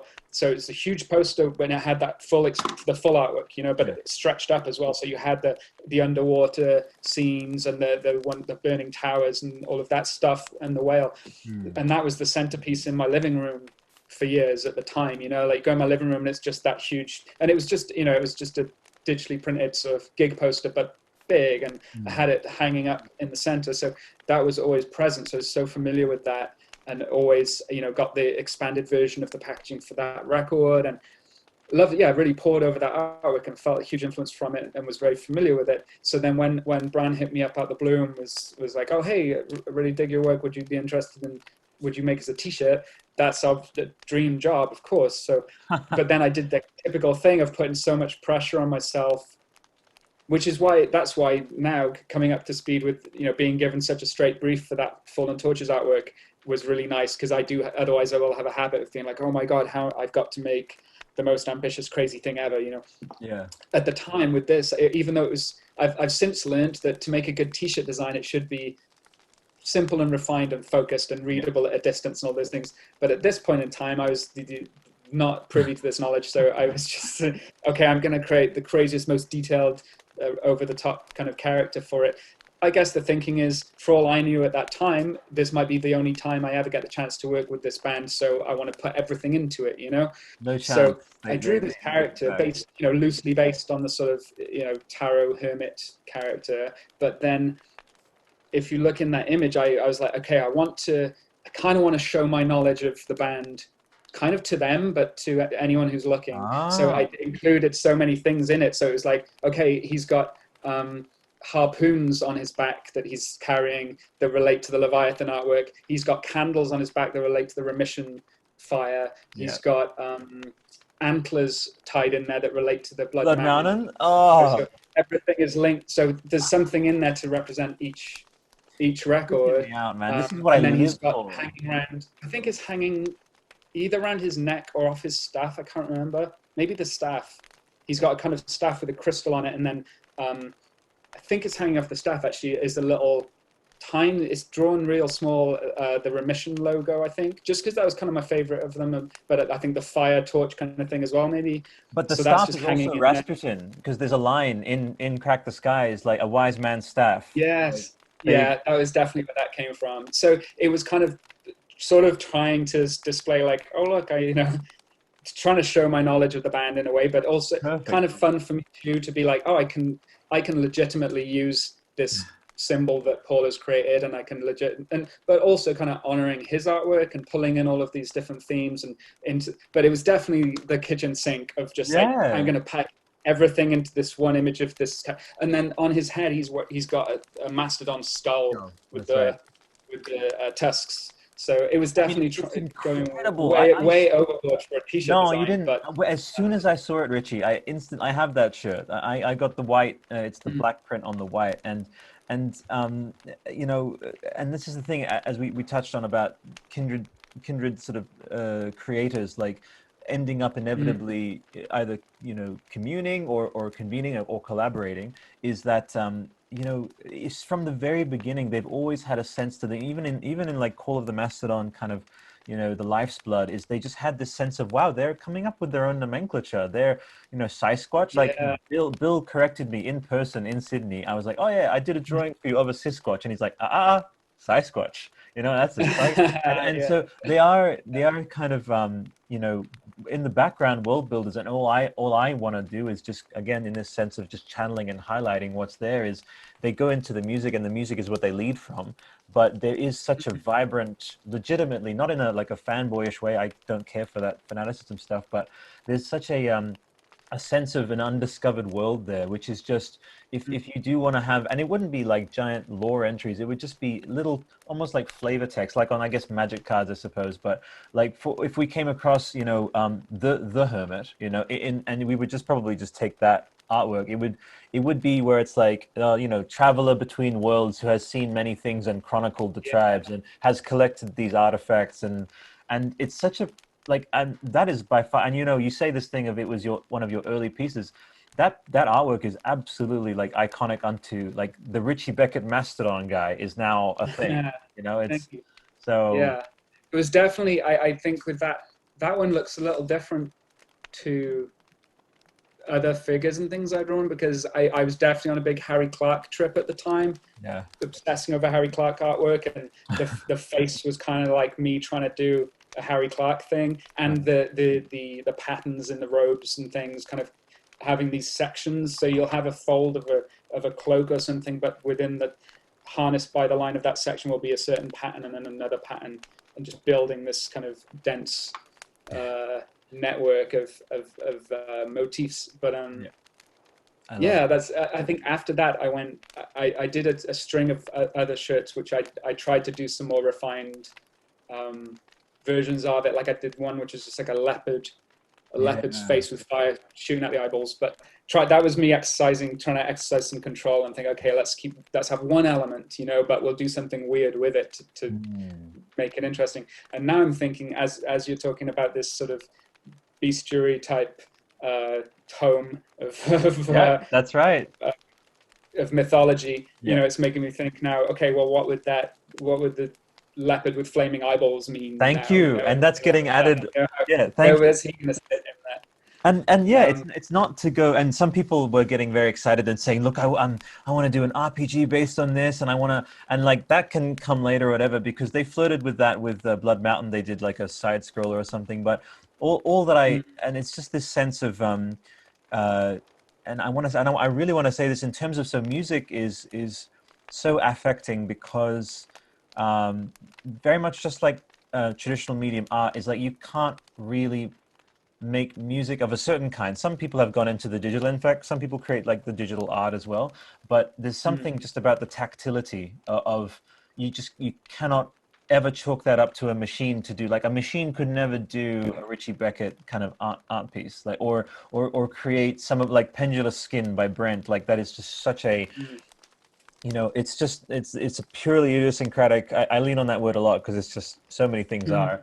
Um, and but just to know a little, like, I have an entry there about Pendulous Skin, which is, you know, what I love is that in the middle of this Moby Dick adaptation, they've thrown Joseph Merrick in there. You know, why not? mm, You know, the yeah, Wicked yeah, Man. And I actually speak to, there's like a one line called Inhuman Beast or something, or and I just say that it's like, that's something that Ahab and his crew encounter on the way, and that particular creature has a resonance with mm. Joseph Merrick, who's like a crew member. And so it's just this thing of, if you add, you know, you That's should. the thing. There's a reason. There's a reason those narratives are there. There's no coincidence. You know, Yeah, it feels. Cause I've always thought that too. The Merrick thing. You know, it might feel strange. Like, why is this character out of time and context put into this scenario? But there's reasoning behind it all. And in even if the creator of it doesn't realize, it's the same as with any of those designs, thinking, okay, why did I feel that? And it's only when questioned, like, why did I put this thing in there? Why did I feel like this thing lived in that world? But the beauty of it is, and especially in terms of you collecting that imagery together and fleshing out that world and finding reason in it, there's something really beautiful about that, this sort of naturally evolving thing. It goes back also to that, the cycles of nature evolving.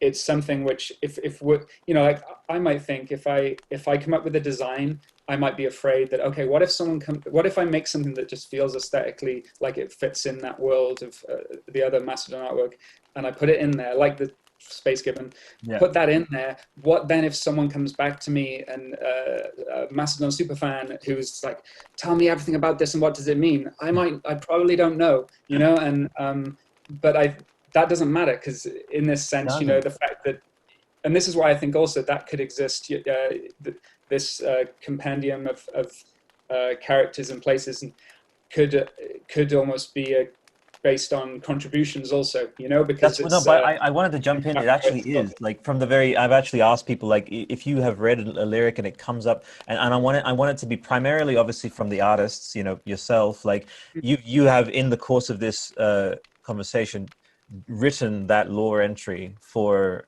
the Space Gibbon. And well, yeah, I'd never spoken it, I'd never said those words before until asked, and they were all there. Even if I didn't realize it.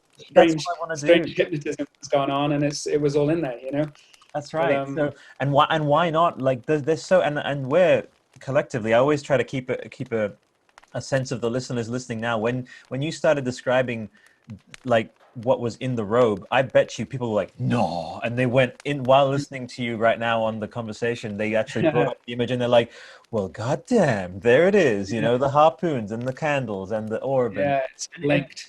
And again, I want to say this is, like, if you just come across the art, and I think also the most timeless and beautiful and important art is art that you can enjoy on separate layers and yet all layers at once. So just on a formal level, Mastodon's music, a lot of people like Mastodon's music just for the outer layer of, like, this is heavy and wonderful, and it's cathartic. And same with your art, they just like, I love Richey's textures and his imagery. But it's great to know that, I think the director, Gareth Edwards, actually, he's a fellow country person of yours. He did Rogue One and Godzilla, and he talked about how it's like, he made that film Monsters, didn't he? Yeah, he said for me, he's like, look, honestly, I can so appreciate people literally just watching this stuff because it's people in suits beating each other up, the campy Toho stuff. But he's like, but at the same time, I truly cherish that if someone wanted to go deeper and look at how Godzilla's skin, for example, it was done that color to evoke the Hiroshima victims, like the crusted over, like, dark. And a lot of people don't know that. So and his imagery, like, he's like, they wanted certain aspects of his anatomy to resemble a mushroom cloud, so that it would be a way for the Japanese people to kind of, because at the time they were banned from making anti-US movies, so they made this fantasticalized version of finding an outlet to sort of collectively mourn a metaphoric version of it. Yeah, and so that layer will always exist for Godzilla, that deeper, a little bit melancholic but human layer. And yet there's always going to be people being like, hey, Godzilla, and they just kind of see that outer layer. But it's monster attacking city, which is great. Exactly, but there's always going to be the deeper layers right there if you just want to. And he's like, and Gareth said, is like, there'll always be the layers down, the depth, and you can, just like a swimming pool, I guess, or whatever. So I think I definitely try and do that, kind of partly for there's something I feel if things are put in there with no like, you'll see a movie where things are put in, or any art form really, where things are put in just to be arty, with no meaning, and you can kind of see through it very easily. And so from, if I'm making even a gig poster or whatever it might be, I would try and have some sort of backstory to it, or some meaning behind it metaphorically, just even whilst I'm working on it. And I likely will I'll forget what that was, 6 months later, when asked. But just for my own I want to know there's something behind it and some meaning as I'm creating it. Because even if that changes and evolves, or even if that is just lost to me and I forget about it entirely, I know that if I can conjure that up, then someone else looking at it could do the same, and it might be a completely different meaning, but there's enough there to generate that, you know. I need to just talk. I need to say this is you and Guillermo del Toro are actually fated for a collaboration one day. You're probably going to do the poster for Nightmare Alley. I'm just going to say that is because you are quoting him, because listen to almost anything this guy, he really talks about, like with Pacific Rim, for example, which again, he's like, I'll try and do an accent for him. I'm Italian, so he's like, he's so big-bodied Mexican, eclectic, truly universal soul. And he said, look, for me, Pacific Rim, please do appreciate it just as monsters versus robots. But he's like, for me, it's about two broken people and how each robot needs the two people to come together, you know, like the two halves of the broken humanity, and then humanity metaphorically coming together, finding a vessel and, you know, working, all that stuff, you know. But with that, it's like, so, yeah, like, he said I wrote about 50 pages about this one element that showed up on screen for 3 seconds. I wrote the entire history of this kaiju worshipping cult, you know, and they show up in the film for 3 seconds. But because he invested all of that development, just like he wrote proper like Bibles and stuff, but it's that you do it in maybe microcosm, like you say, you go through a process of maybe calling it like realizing or worldizing, you know, like making it so that it has a reason for having those tendons and having that structure, and it just goes on to feel so that's what you're doing. That's so true. And I've kind of Guillermo del Toro, you know, whenever I hear him speak about, you know, if I need a bit of a spark of inspiration to reignite, you know, some creativity, I'll just pull up an interview with him, because you know that he's got so much overflowing enthusiasm for creativity that you cannot. I can't imagine anyone going away from listening to him talk and not feeling like they want to make something or watch something or listen to something. So yeah, he's such a great example. But that right there, filmmaking is the art of extracting beauty from adversity. Del Toro podcast, baby. Yes. Beautiful. Yeah, that's great. That's really speaks to his way of approaching trauma, then trauma into horror, into something really beautiful and profound. You know, it's like a crazy path, but it's somehow beautifully balanced. And that attention to detail. I mean, I remember totally spinning out over thinking, you know, the making of Pan's Labyrinth and how he'd hidden so many symbols and signs in it that you can't even see in the movie anymore. I know. You know, like the fawn imagery in that movie, you know, like it's engraved into the end of her bedpost, and then you watch the movie, you're like, I can't see that. I know it's there because I watched the making, but it's all over the house and it's hidden in there, and I'm sure that's enough for him to know it's there. And I've definitely done that I've definitely had periods when I've just been like, oh my God, why is this project taking me a month to draw a simple poster, you know? I know a lot of it is because, you know, people ask, I always get that question of, how long did it take you to draw this? You know, what are and what they mean is they want to know the man hours of pen to paper. And if I really think about that, I'll be like, firstly, I got no idea, but also if you were to whittle that down, maybe it would take like 24 hours or something, maybe, you know, but the project took me a month, you know, whatever it might be, because if you were just solidly drawing for 24 hours, maybe I would complete the whole piece. But the time I can never answer that question, because in my mind, the time is spent also doing the necessary preparation, reading the books, pulling out the imagery, testing things out, playing with things, going on a whole journey and hitting some dead ends and coming back again and back onto the path. And sometimes to a point of getting into a really desperate place with it, where you feel like it's not going to work at all. And it's never, you know, like I always feel like I'm working at the very edge of what I'm capable of, and it's not easy, you know. It's not like I'm just sitting here and someone's like, hey, make us a record cover, and I'm just like, great, you know, birds are singing, and I'm just like drawing this piece and then I send it off. It's always all involved. There's so many aspects to it. You know what I mean? Yeah.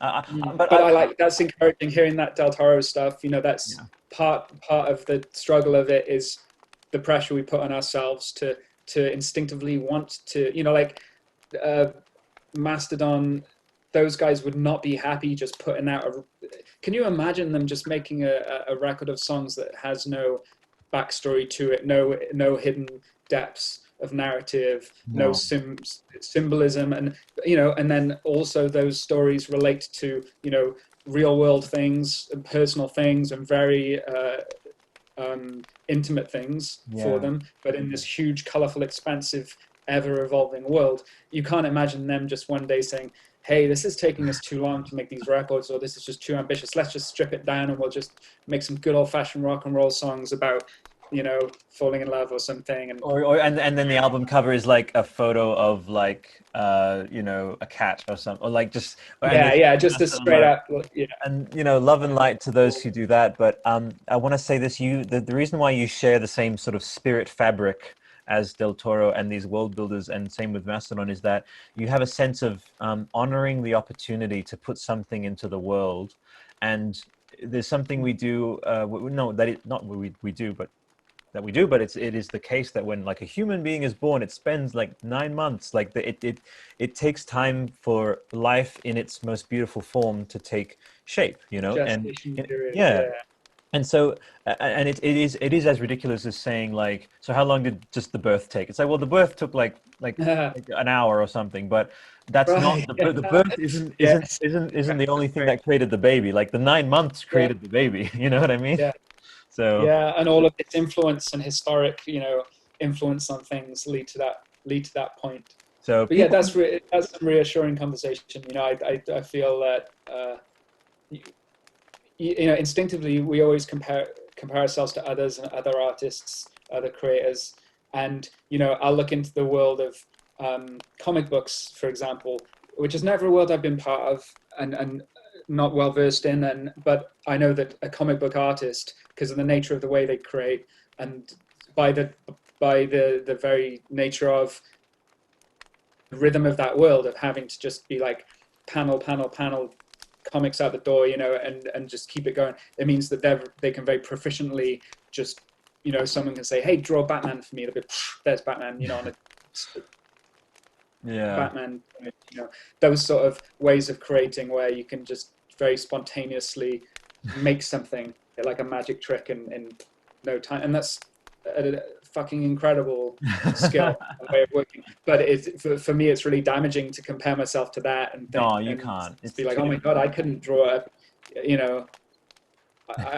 people have an assumption that maybe I could draw that I understand anatomy to the level to be able to draw a human form like on this blank piece of paper, but I couldn't really. I'd have to spend some time studying it for that specific piece, and I guess my point is just you've got to have some reassurance in your own ways of working, and that it's not going to be the same as the next person's. And if it takes if it takes that long to make a thing because you feel like you want to do the necessary research and world building behind it, I feel like in very good company working in the Mastodon world, because they've definitely never shied away from that at all. They've gone deep into the library of of ideas. I want to say, and also like, and another thing is the sense of Mastodon are my favorite band. If we were to say like, share that information, and it is the reason why I actually have said this in a few episodes before in other shows where Joseph Campbell, like when I read, like when I it clicked for me that Blood Mountain, which is one of my favorite records. I do love all of them unto themselves, but it begins with the Hero of the Gods, the Crossing of the Threshold, which are all chapters and passages from Campbell. So, and when I found that out, I realized like if I were to, Jung, I would say Jung is tied in a lot with like, I would say with maybe like Tool as well. Like there's a shared kind of sense there, but the mythology and when I actually segued into Campbell from Mastodon, and that's another thing. By the way, you've name dropped a few people which the listeners have been writing down, like all these artists you've mentioned. They're going to be looking up the Jung interview and going into that. So, but like that's just like not a lot of bands do that. Like Meshuggah, for example, like they don't have, I would say, and I there is going to be a Meshuggah podcast at some point. Believe me, there's a lot to go into there. But they have said that we kind of are comfortable kind of going over the same terminology, the same, and they just say we in many ways where, and Gojira, and I've just started the whole, like you may have seen, like Mario and Joe, which I also definitely foresee some, because they're such nature souls, like Gojira. Would you do some Yeah, Gojira artwork? I haven't, but I would. You would? Yeah. Okay, cool. Yeah. Is that, yeah, I think we live in a time where there's just an increasing deficit of attention span. And Oh what yes. Yeah. you've done a lot of healing during the course of this almost hour plus conversation for people, where they can kind of just, that's what podcasts are for me, at least, is they kind of transport me a bit. Is there's It's almost poetic in a way. There's some people, they say they like reading a passage of poetry, like no matter how hectic the world is, they can just think of Richey Beckett in the mist with that horse and be like, oh yeah, okay. And there's a grounding Nice. quality. And I That's think beautiful. I well, man, that's you. It's you're creating this. And so for me, the piece that I created, a piece called Metamorphogenesis, which was the longest. It took me a month. Every piece for you is a metamorphogenesis. After I did one, I was like, I can't fucking do that anymore. It took me a month. But you have that soul which is almost like unhooked from space and time, that it just, time and Yeah. space just vanishes, and you say, this is, yeah, you know what I mean? Like, That's great. This is what I'm going to say next time I've got a client hitting me up being like, the deadline was a week ago, and I'll be like, you need to understand I'm unhooked from time and space. yes. You don't, You can officially say that don't now. expect this work on time. Yeah. You can put that in But your About Me section. I live in a different time zone where the fabric of time operates at a different speed, and That's right. that's my excuse. You know how it's... But yes, I definitely, where you said, you did a project that took a month, and then I guess felt the exhaustion of that. And I definitely go through those periods of, I mean, with most things, and it's a pressure we put on ourselves, but somehow it's the only way we know to work. Yeah. I do it with most things. I overwork them, and a part of it is definitely a nervous thing of feeling that something, like, the irony of it is I'd love to be able to work towards making something like a simple Picasso line drawing, kind of something really direct and simple and focused and distilled down to this concise form, but I don't know how, and I'm not there, and I don't, and there's, in a way, even though there's an ambition to making some crazy elaborate month-long quest to make a piece of art, there's also there's two sides to that. It's like, in one side it's really ambitious, but in another side, I won't deny that it's also there's a nervous energy to that is almost, you wear that stuff as a suit of armor, in a way, as being like, hey, look at all this stuff I created, and look how I can point you to all of these things, so that you won't focus too heavily on one thing, or too heavily on something that's really personal. So I think if I was to ever, there's always an ongoing thing in my mind of, I'd love to at some point make something that's very focused and concise and honest, and isn't shrouded in a lot of different things. Not saying that there's any inauthenticity to all of the things that are put in, but a lot of them are, distractions or I want to see this. A lot of directions. My fiance sometimes mentions, she's just over there, by the way. Hi. She just said hey. She says that sometimes when we're saying that we wish, I should probably go into this, and I'm thinking of, I just want to be, again, a mirror. I like to kind of occasionally just say that. And again, with that imagery of, you have created, like, already, like, you're saying that, maybe diving into a bit more, but I just want to say, like with the torch, I know that was Bran bringing that to you, but I find it so poetic that the very first, and to tie it back into Mastodon podcast, I guess, is the first piece you did was something that your instinct was to conjure an icon. And in mythology and in different cultures, we have this thing of the things that last over time, that's why that symbol, you have a sigil of your own, I have mine. which we sign our artworks with, is the idea that if you put that in a time chamber where the dust and the ages and the centuries passed over it, it would come out the same thing, because it is just such a refined shape. Like years hence, there will be someone coming across either maybe a print of yours where they'll just see that imagery of, and I can conjure it straight away. If you ask me, and this is how symbols are passed on, is can you draw this based on having seen it maybe once or twice? And in my own kind of sketchy way, I could do the Richey Beckett Mastodon shaman. And there was previously no, Mastodon headed shaman that I've ever seen. I've never seen him so you unto yourself just with that. So all I want to do is, not saying that there isn't a journey for you there, because I can't wait for it. I'm looking forward to whether you go more intricate or whether you go more focused. Is with certain creators, you're like, whatever you do, I have complete faith and trust in, and it's more like the person that you resonate with even more. And I found honestly over the course of this, that's great. When you think about how many musicians have been condemned by their own fans for making their own thing that they want to make, and then it's like, this isn't what we wanted.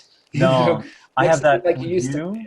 I have that with you, and I have that with Mastodon, because there's just a sense of hey you, like there's a real human connection. Where it's like you're living your life and your engagement with like the act of creativity and just being a creative sort of entity, and your approach to life, and it is more that you just appreciate the human and have that sense of trust of like, whatever you're doing, I'm so excited for that journey ahead. And that's why you share that eclecticism and that sense of like, I'm not defined by this one thing, which is true. Like, and also nature, there's not just volcanoes in the world, there's not just like forests, and there's like across all of nature, it is all nature, but there's just about every possible permutation and diversion from itself, but and yet it is all unified, That's really, it's lovely to hear you say that, and the idea that that, like, and you keep saying about it being a mirror and a reflection. I love the idea. It's really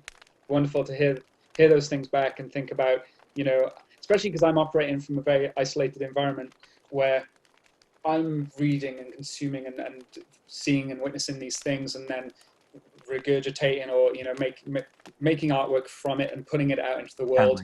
And if that was just sort of shot into space and was just indefinitely traveling and I never heard anything back from it, that would be fine in a way, but to have it then echoed back from yourself or from anyone that it resonates with, and for you to say, oh yeah, I really paid attention to this thing you made, and it actually did mean something, and it made me think about this, or it inspired me to do this, or that's really cool. And it sends back that cycle of energy to be like, okay, well, the stuff has some purpose to it, and it's actually being, someone's listening or looking. And it's very encouraging. I mean, I'm more than happy to provide that. Like, and I love again how you pre-frame that by saying, look, I am, and you are like in many ways that epitome of the self-sustaining, self-sufficient artist, that you don't need any kind of validation or any. You can just put it out, and that's enough for you.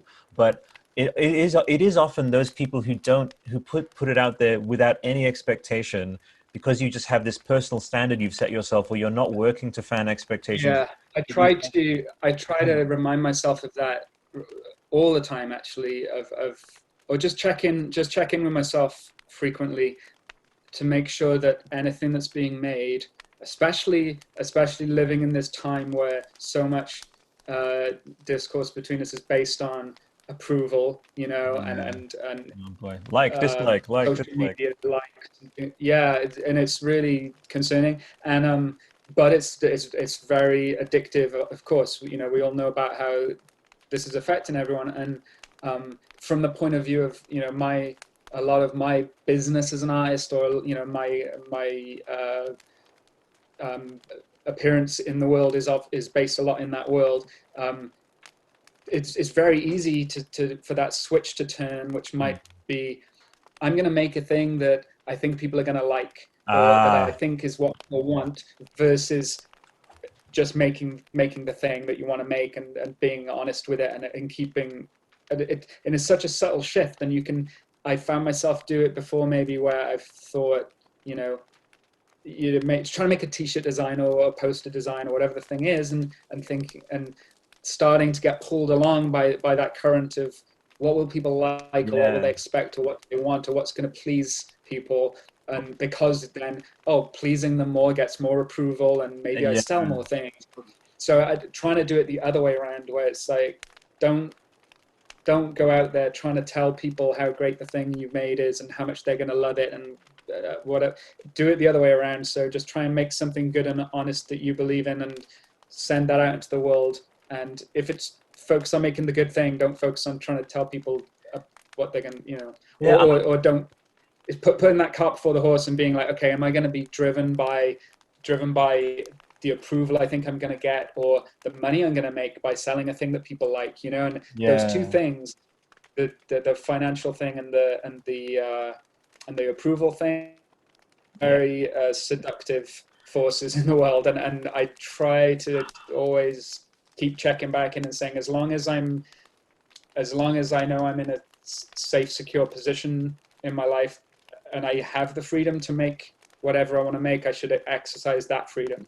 Well, I want to say, Why, if you're afforded that time and space and facility, and you've got that, which is an amazing blessing to have, to be able to just make art every day, use that. Don't get swayed by like, okay, how much more art can I sell, or how much more popular could my work be, or whatever motivation is behind it. Because you see it, like you'll see it, and I feel like you can see if it's just such a telltale thing if someone's yeah.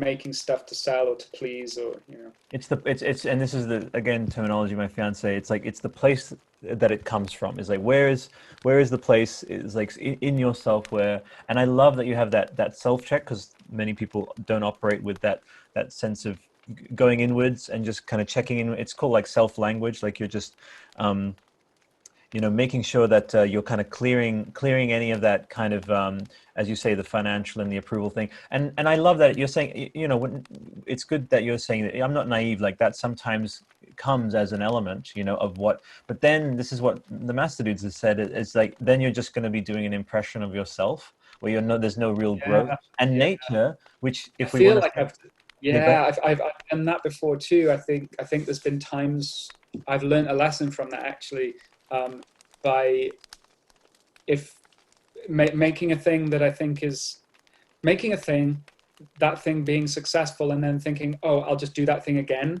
because it worked yeah, last time.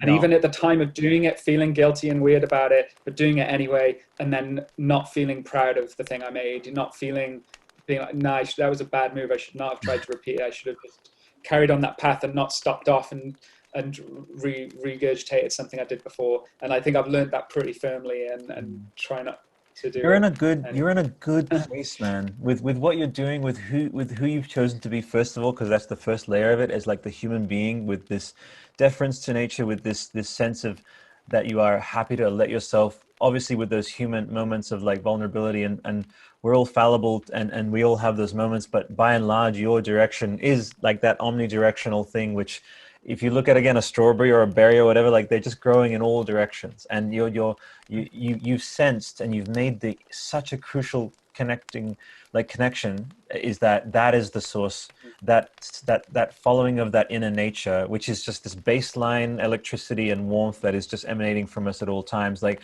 follow that honesty, follow that. Like, that is what leads to the success. That authenticity is what leads to the success, and that's what Because it's a Mastodon. deep rooted thing, yeah, the creation of that. And I know it's, like I said, I mentioned a minute ago about how the Mastodon world in the music and the mythology built is, I mean, this is explained in interviews with them, that like they're often there's things that Troy has talked about, especially of it's based in very real intimate things Yeah, for them, and then spoken about in this, what is hopefully a very healing process for them, as individuals, that all of it is always, and yeah, the stuff that Bran has written about, all of those mythologies and stories are based on, even though they joke about them plenty, they're based on actually some incredibly powerful healing that they're yeah, doing through that. And it all actually, there's an authenticity to it, because it's not just, hey, let's make a comic book cartoon fantasy the origin seed of all of those ideas comes from something really powerful and actually, incredibly emotionally potent for Heavy. them, know. Yeah. And I think the same with even, I could look at the art that I make and say, oh, hey, I just like to draw complex weirdo, fill a page with detail, create these things. But I'm sure if I was to sit in therapy for a few hours, I'd probably get to the root of why I do that, and it would relate back towards something that has always been there, and it's just another outlet. It's like, okay, if I can't, so the simplest version of that would be, I've always been, as a child, I was incredibly quiet. I was not very confident at all. Like, I'd barely speak to anyone in school or anything like that. And yeah, very quiet, very insular, kind of happy in that existence, but Yeah. I'd be very insular, really be in my own world. And so my way of communicating and my, that energy has got to come out somewhere, and if it's not coming out of your mouth, it's going to come out on that page. And I think I just found a way early on of being like, hey, I don't have the confidence to talk to this person next to me, but when I start drawing, they respond to it, and I respond to it, and there's something in that, and there's a conversation beginning there. And hey, the more I draw, the more elaborate it is. I can feel that coming out of me, and that ends up then through habit becoming, okay, this is my way of communicating, Yep. So well, like, I'm gonna say, like, you just, again, that's another thing where you've just given when we touched on it, that idea of being able to see things on different layers, and a lot of people will just come across, like, Stairway to Heaven or Remission, for example, and definitely with Crack the Sky, with what Brian has said about the symbolism of that record, and also, rest in peace, Nick John, with what they're saying of the new one that they're creating now, about how it'll be for him, and Emperor Sand with Bill, and I'm always very respectful of boundaries when it's talking about that. But and I'll just tie it back to our good Del Toro again. He just said, like, in filmmaking, you can swap that out for anything. Making music, making art, drawing is the art of extracting beauty from adversity. It's the art of saying, like, and I also was, like yourself, like that introverted, and that's how I'm glad you went back to that, because that Del Toro quote, yeah, perfect. It meant one thing when we first spoke about it, and now thinking of it in context of all of that. Perfect. Yeah. There you go. I'm digging talking to you, man. You are again, it's not. I knew it wouldn't be like exactly a roll of the dice. Like, I sensed kinship before, but we've touched on some. Like, I'm gonna have to get you back on the show at some point. No, I'm really feeling it, man. I love it. I've this conversation I'm thoroughly enjoying, and I've done, like, I could count the number of podcasts I've done on this hand. Like, I don't do many interviews or podcasts ever. I probably only use Zoom about that same number of times, So I'm like, and like I said, I feel like I'm generally quite an introverted person, so I don't, I was kind of probably a bit nervous about doing this, as I would be with any podcast scenario. And I stayed up stupidly late last night, forgetting that we were supposed to talk kind of early, I'm a bit of a late riser, so it was like quite early in the day for me. And then last night I went to bed at about 3:00, and just before I went, I'd said to Johanna earlier, I was like, oh, can you remind me to check what time the podcast is tomorrow before I go to bed? Went to bed at like 3:30 or something. And as I picked up my phone and looked, it was so crazily perfect, because you'd posted that image saying, recording in 8 hours or something. So I picked that. It was like you were communicating to me. That was my wake-up call, because I was just about to go to bed, and I was like, and she said, oh, don't forget, just as we were about to go to sleep, she said, don't forget you were going to check in on what the podcast was. And I was like, oh yeah, shit. Leaned down, grabbed my phone, picked it up, opened it, and the first thing that came up was that image saying, podcast recording in 8. I was like, oh, shit. This was posted like an hour or so ago. So now I'm going to have to just try and sleep and then just chug some coffee and not be, but then you had a crazy blackout. So then, it worked out. So then we actually end up talking at the perfect time. So I just want to say, I always have this thing of, when I'm drawing, for example, it's like, if suddenly I get a whim that comes, and maybe for you as well, it's like, because especially you have these textured areas where you suddenly feel like an electricity sort of take over your hand. Is like, oh wow, you basically say, it's like when you're going with the dog, it's like, oh, so we're going this way today, oh okay, and so then that arrangement of things ended up being kindred there, but I want to say, like, Richie, I know, like, I could sense the fellow kindred introversion. I was like, I'm just gonna put this post together, and I'm gonna, like, because I could tell, and I just want to say, like, uh, something my fiance, we're both introverts, and I can't really hang out with too many people if they have an overtly kind of extroverted, draining kind of energy. And like, respect to people who have like different energies, but I find when you find someone who is kindred, that even if you're the most introverted person, is kindred, like-minded introverts actually give each other energy. Like, and I've felt like you've, in the course of this conversation, like taken me on and been like, oh, okay, so, and I've Yeah, gone. no, that's great. That fits in. It's that cycle of, you know, one of us suggesting one thing and the other one actually then being inspired by that comment, thinking, oh yeah, that really speaks to me because it's reminding me of why I did this thing or why I feel this way about this thing, and finding that resonance in me explaining to you about an experience I've had here or what I've witnessed, and then you explaining your perception of that and what you think it might mean, and then me getting a deeper meaning from that, you know. So it's just like really cool, inspiring cycle of conversation. Yeah. I'm honestly like, and I always take a moment, as corny as it may be, to just have that return to gratitude of, it could have, you know, there could have been other, you know, there could have been maybe a conversational, like, energetic clash, but I've just only found like kinship upon kinship throughout the whole conversation, and Yeah, that's great. And the other, and you know, the other thing is it can be exhausting doing the reason I don't do one of the reasons I don't do many interviews is because I often get sent those over and over again, those interviews where it'll be so like I'm talking like a written interview, but you'll get sent an interview and it's like, tell us about your first, fuck when did you that. first start drawing? Where did you go to art school? You know, all those things. What was your first? And it's like, that's cool to answer that stuff, but it's been answered before, and it would take a minute to find it online Yeah. and read those same things. And we haven't had to fall back on any of those questions or, you know, No. ask any of those things, which is so much better just to Yeah. just I have a mean, natural conversation. So, yeah.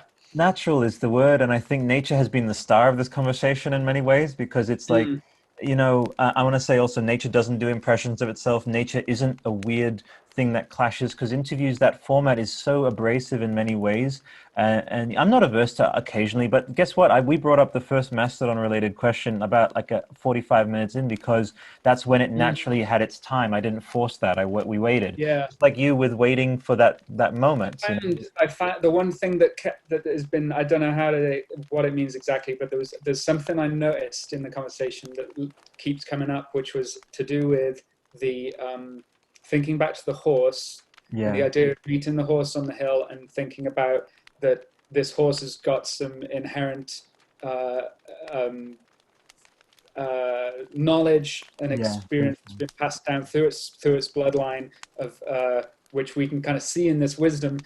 And there's something interesting to me about the way that links to, in Mastodon mythology, the way that, for example, in the Crack the Sky story of how someone in present day gets influenced and guided by Rasputin, and they kind of visit each other's worlds and influence each other, and that time actually, all of those channels are you know, that torch is passed down and inherited, and that links with the space given, but it also links with the but it links also with the idea of, you know, going back to the conversation about myself and John Baisley and Florian and these and Marold and all these artists, how, you know, we're also, that torch is being passed down of, you know, I about not working in isolation as an artist, you know, seeing the work of Harry Clarke and Virgil Finlay and Albrecht Dürer and all these people, and feeling like, oh no, this is there for me to study. You know, that's what they've taken that torch from people. They didn't come out of nowhere straight out the gate making that stuff. They saw, they inherited this artwork, and it was the artists before them kind of said, okay, this is how far we've come, carry on, you know, and let them carry on with it. And then it's been passed down through the ages to all of these different people, and it's just this constant, beautiful, like that said, the nature cycle of everything just fanning out. So there's I see a through line in the whole conversation that somehow links something to do with time, inheritance of knowledge and wisdom, and time being actually shouldn't be seen as something that's just left behind Linear. at this point. You know, No. it's an ongoing thing that keeps looping back around and feeding through, building on itself. You know. That's where you go into you really into sort of transcend like the subject matter of like nature is it grows omnidirectionally in our kind of reality, I suppose. But then there's that thing of whatever we see observably around us is something that happens in terms of the laws of physics and like time space itself, which is to say that everything we've already had this conversation, we will have this conversation, we will have had this all that, where everything's existing on Yeah. that same plane. It's true, and that's I've had moments where there was a friend I was going to see in like the day later, and I'm an introvert, so I sometimes forget like that I want to be like talking to people or whatever. And but I started humming a song from a game that him and I used to play, Fallout. You know, the ink spots. You know, I don't. Right. You know. I've not played the game, but No, that's okay. It's more about the 1930s music that plays in it, and completely unhooked from like I just started humming it throughout the earlier part of the day, and I asked myself, I was like, why did this out of because I hadn't thought of that song, particular song, for ages, and then it hit me that oh, part of me already knows that I'll be talking to my friend oh later. yeah, And as you said, the Deftones, that the horse imagery, all of it, like the influences, that through line, it's because yeah, that's really cool. So everything. it's almost like he could have either, as if he was sending a signal to you to tap you on the shoulder, or it was something in you, the other way around, where something in you knew that he needed you at that point, and you Yeah. just needed to reconnect. So Oh, it was just like, okay, let's send out a little signal, and it's yeah. that song, you know, and that comes in as this wake up call to be like, I should hit my friend up and Yeah. see how they're doing, you know. You and Bran have that same mind, which That's is beautiful because that's distinctive. That's really yeah. cool. There you go. And Yeah. he even said this, and I believe me, and I'm sure we had a similar moment when, and I can't wait to see the Richey Beckett verse of you going into that with, I don't know if you'll ever dip into writing stories, but you clearly, I just want to highlight also be another mirror is you have such a rich, I could see you dipping into maybe, again, maybe writing a bit about your work. Like, Maybe film, I think, would be the way I do it. I I think, think I've never been great at reading and writing. Not as in I'm not like in a dyslexic way. Just in a I'm just not good at committing myself to reading or writing too much. But I will. I think I work more visually than that. So yeah. in the same way as I would like to tell stories through artwork, I kind of want to tell them through film as well. I think, and because when Oh, I'll write ideas beautiful. for movies, and been a huge kind of film nerd my whole life, and obsessed over film as much as I have art, and I will I'll write notebooks full of stories for films, but then if someone asks me about it, I'll and be like, "Oh, are you working on a screenplay?" And it's like, "Well, I haven't written a single line of dialogue. You know, I'm not. That's not really how my mind works, and it's all just visual, aesthetic ideas. You know, Yeah. so yeah, maybe I I think think if there was so. another avenue for it, it would be something film based. Yeah. I want to say, and again, I just had a sense there, and a lot of the time there's that, it's almost arbitrary. It's like producer, writer, director. It's like you're a creator. Just use that word because it's like whatever, Yeah, it's all the same. It is all the all this same. Like create. the way that the idea of doing it in a moving image, as soon as I dip into that and start coming up with these ideas and storyboarding things or thinking about them, it's very much. I'm working on a music video that I'm going to direct, and I'm as soon as I start thinking about these storyboards for it and thinking about the visuals for it, I realize I'm applying the same principles as I do to gig poster design or anything. You know, use of colors and shapes and weights and proximity between them and movement and the journey of the eye and all of those things. It's the same language actually. You know, Yeah. I'm just projecting it over a moving image, or maybe not even a moving image. You know, maybe a still image within a video, but yeah, Mm, it's kind of the same. I feel like most of the same principles. You know, even if I don't realize it at first, when I then get a bit deeper into it, I realize, oh yeah, I'm actually using the same color theory or the same graphic design theory to put together this image as I would. Or for me personally, just the things I like about this are the same things I like about this sort of artwork, you know. So it is, yeah, it's very much the same thing. Here's what I'm going to say also, because I do enjoy my kind of prophecies a bit, and this is no pressure or anything, but I just had a flash as you were describing your cinematographical, sensibilities. Is so Robert Eggers, who The Witch. Have you seen The Witch? Yeah, yeah, one of my favorites. I Yeah. love the Lighthouse was fucking incredible. Yeah, yeah. Well, The Witch. I mean, yeah, for me, The Witch was definitely one of my favorite movies that when I saw it. In fact, I was here and I was desperate to see The Witch, and I had to drive for 2 hours because there are cinemas here. There's a tiny cinema which only holds 50 people in Hay-on-Wye, but they can only show one movie a week, and very often it's not even a movie. It's like a transmission of a ballet or something, oh yeah. or an art film, or they do show some great stuff like documentaries, art films. Sometimes your big blockbuster movies, but it's very tightly curated. But then only show one movie a week, so because it's one tiny screen, and then there's another cinema 20 minutes north, and another cinema the other. So I'm kind of spoiled. There are a few cinemas, but they're all small, and they show only a limited number of movies. When The Witch came out, I remember I'd seen the trailer a bunch of times, and I was like, I have to see this movie. In the end, it was showing for one day at a cinema which is about 2 hours east of here. So I had to, I just jumped in the car and just drove out and caught this one viewing of it, and it was brilliant. And I love the concise The man nature of that after your own movie. heart. I like small movies, like I like small stories, really intimate stories, and there's something with that where it leaves enough. It doesn't show you. In fact, we were talking about this movie last night as a great example of I don't want to spoil it for anyone who's tuning in who hasn't seen it, but all I say is it gives you just enough. It doesn't show you too much, it just gives you just enough to start you thinking and projecting ideas and figuring out what it might mean, and it's so much more compelling and interesting, and working in the confines of what is relatively a low budget movie with a small cast. And I remember reading interviews or watching interviews with Robert Eggers about it, and him saying about how to try, and even though it was such a small movie, they also had to be so tight on what they could get away with showing. So as in, there's only one scene when there's a lot of people in the movie, which is that opening scene of the sort of courthouse kind of thing going on.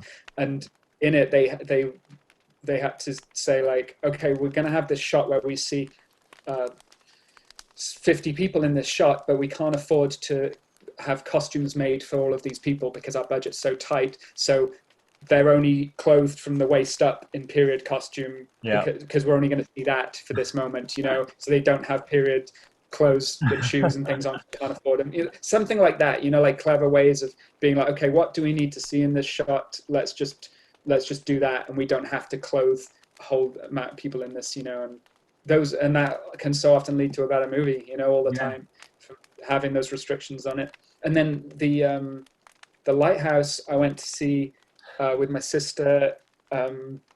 It was showing in there's a cinema in a place called Bilthwells, which is about 20 minutes or half an hour north of here. It was showing there. I'd been super excited waiting for it to finally hit UK cinemas, and it was in there for a couple of days, and it was so perfect because it was the night that we had a really crazy storm, like an insane storm, like the biggest storm of the whole year. And was that same night I planned to go see it. Everyone else locally was like, I'm not leaving my house tonight. Everyone else is like battening down the hatches and staying in, because I'm talking serious, like flooding. All the lanes are flooded, crazy. And I've just got a tiny little 4x4 little Suzuki Jimny, kind of automatic little Jeep thing, not really cut out for that level of weather. And but because I knew what the movie was, I was like, this feels like the perfect night to go and watch it. Yes. So sure enough, I jumped in the car, and that route is, you got to go down some really windy, kind of sketchy roads where you're right off the side of a hill, and there's sheep everywhere, and even in fine weather, that road is a bit treacherous. But wow! I remember on the way to the cinema, driving around and getting to that windy road, and the storm had got so crazy. Even at that point, it was dark already. Before I went in for the movie, it was already dark, and the moment I realized the storm was serious was I was driving down a steep incline, about like 45-degree incline down this hill on this windy road, and there was a river of water running upwards, like up the hill, because the wind was hitting the mountain in such an intense way that the water was just a channel of, like, it was as if I was driving down a river, but the river was moving up the mountain. Oh my You know, because of God. the wind. Oh my So I was God. like, oh shit, well, I've come this far, you know, I'm gonna go. Sure enough, yeah, we went there, watched the movie, and it was fucking excellent, of course, for so many reasons. And then coming home, holy shit, I when I left, the storm had really kicked in and got real bad. And on the way home, I was driving along and down this one track lane, about halfway back to my house. And at the time, I was living by myself here, and there's no phone reception for miles around. So if I got caught out by this flooding, and I would just be stuck in a field by myself with no way of contacting anyone, no one would know where I'd gone. It was probably more dangerous than I want to believe. But I was driving home down this lane, and the thing is, if there's flooding, you can't tell the difference between, you know, wet road and water. It looks the same, you know, it's just reflective surface. So I was just trundling along, probably a little faster than I should have been going, and suddenly just hit this wall of water, which was about like 3 or 4 foot deep. And I remember seeing water come over the front of the bonnet of the car, and I'm quite high up on, you know, 4x4 wheels, and there was water just pouring over the front. And then I saw the lights just started to dim. And it was Oh as my if God. I saw all the electrics on the car, and I'm in the middle of nowhere, so there's no street lighting, there's no houses or any light from any source apart from my car. And as I hit the water, I just saw the whole dashboard and the front lights just go.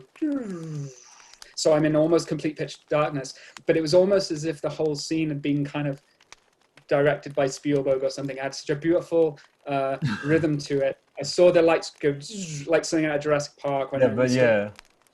And then I was just there gripping the wheel, kind of going, and I slowed down into this water, and I could just see water on either side of the car and over the front. And it's not an amphibious vehicle, you know. I assumed I'd flooded the engine.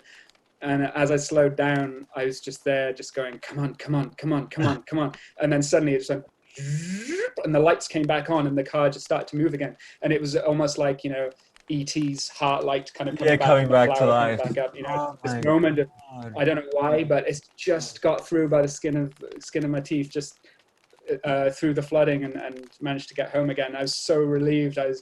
I think for someone who, I don't raise my voice very often, but I think I let out an audible woohoo at that point very loudly, as I kind of drove out of the flooding and on the way home. I think Robert could sense how much you were looking forward to the film. He started directing your day. He made the thunderstorm happen. He was directing it energetically. After the film, he was still directing, and then Spielberg is like, "I'll take it from here." Robert, you've had enough. You've directed. Come on, like, and then you got to have the happy ending. Because the Robert Eggers ending of that is that you drowned. Just all the way up. Oh, yeah. So I just want to just say, a little wooden horse. Yeah, the wooden horse, and then that's it. Finn, like the end, you know. Well, I have to again. I think I've been a mirror for you a few times throughout this, but I will say is yes. I completely agree. You are intended and fated for the film medium, just like you were fated for the collaborations you've had. Del Toro's in your future. Robert Eggers is definitely in your future. If anything, it might be him calling you up as like, I want you to do a poster. I want you to do this or that. There's that thing of us being, you know, before we're anything, visual creatures. You know, we learn to see before we can speak as babies. Like, we're just visual. So, and your art is so visually inviting, and it has a sense of there being a world there.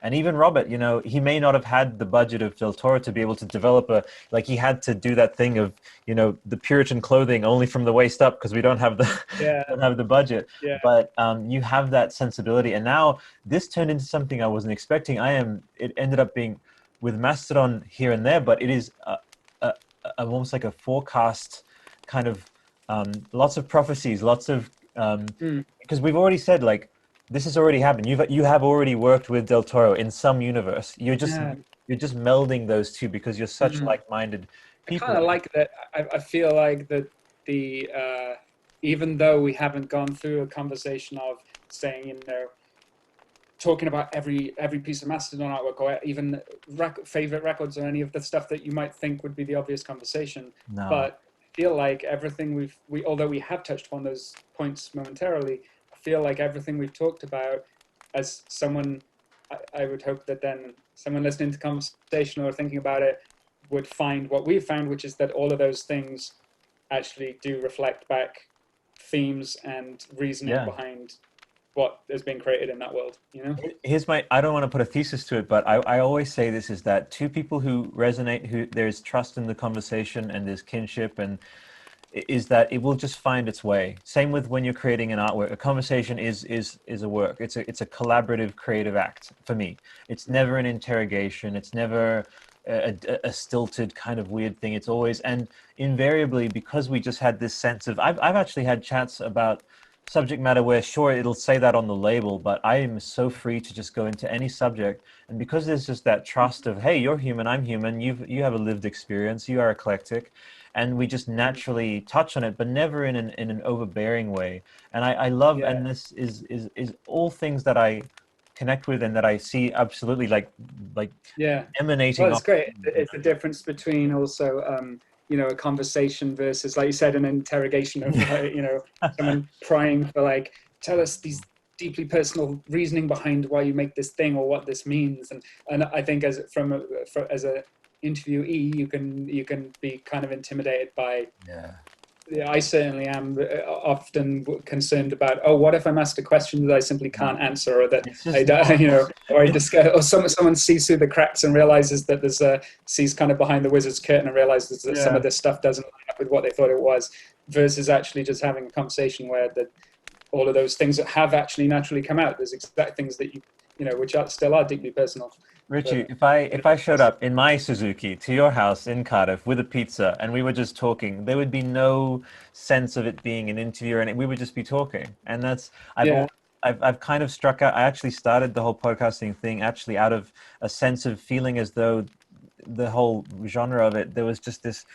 It was like Lucas, like, oh, not that I'm comparing, but he just said, like, the reason I started going into this thing is because I didn't see it out there myself, and I just found there was a massive deficit of just actual, just human, uncontrived, organic, flowing conversations out there, because and go into whatever subject we will, whatever tangent happens naturally. And it's so funny because all I'm saying is, like, it's just like people do this, they just converse, and ironically, that's what I've found people actually come to me with, maybe also with your art, is like, there's a naturalness to it. There's a sense of it not feeling contrived, or that there's any artifice. And I love things, I mean, like, again, it comes back to nature as well, as like, I think the most, also not only the best and most inviting and appealing and solace bringing, but the most enduring stuff is just natural. Like the thing that took you out of a dark space, like a horse in the mist. It's just, and so it's so funny that, like, we have this question of, like, how to be a more, like, people make thousands of dollars on, like, people asking that question, how to be more real, how to have, it's like, it's just, it's in you. It is your skin. It is the leaves outside. It is just the honest, present energy when you're present with something. You know? And it loops back to what we spoke about early in the conversation of about working in isolation and working in a vacuum versus connecting to things, absorbing things, and actually going out and conversing, whether it's with nature or whether it's with other people. You know, those energies needing to leave your body in some way, and the same way as what we've spoken about, nature's kind of crawling over itself and evolving and changing. You know, the idea of us actually having a conversation is an exorcism of ideas and thoughts, which are then reflected back and give us some answers and create new questions. And it's all very much the same thing. So well, really beautiful experience. And I've really enjoyed it. I'm really glad, and I will say, like, if ever the schedules kind of flow that way, I'd love to have you back on. Maybe we can speak on the Robert Eggers show. Or I was going to say, absolutely, and because I feel like there's many things in the, and it's especially even more like I like the idea that I'm in two minds of it. In that like I was going to say it'd be cool to come back and talk about more, even specifically Mastodon centric stuff about, you know, creation of certain pieces and those things, which is interesting to talk about. But there's something even more interesting about the idea of the fact that Mastodon as a theme is our base level starting point for why we're even having this conversation. But actually, a lot of it has not even been about that, because, No.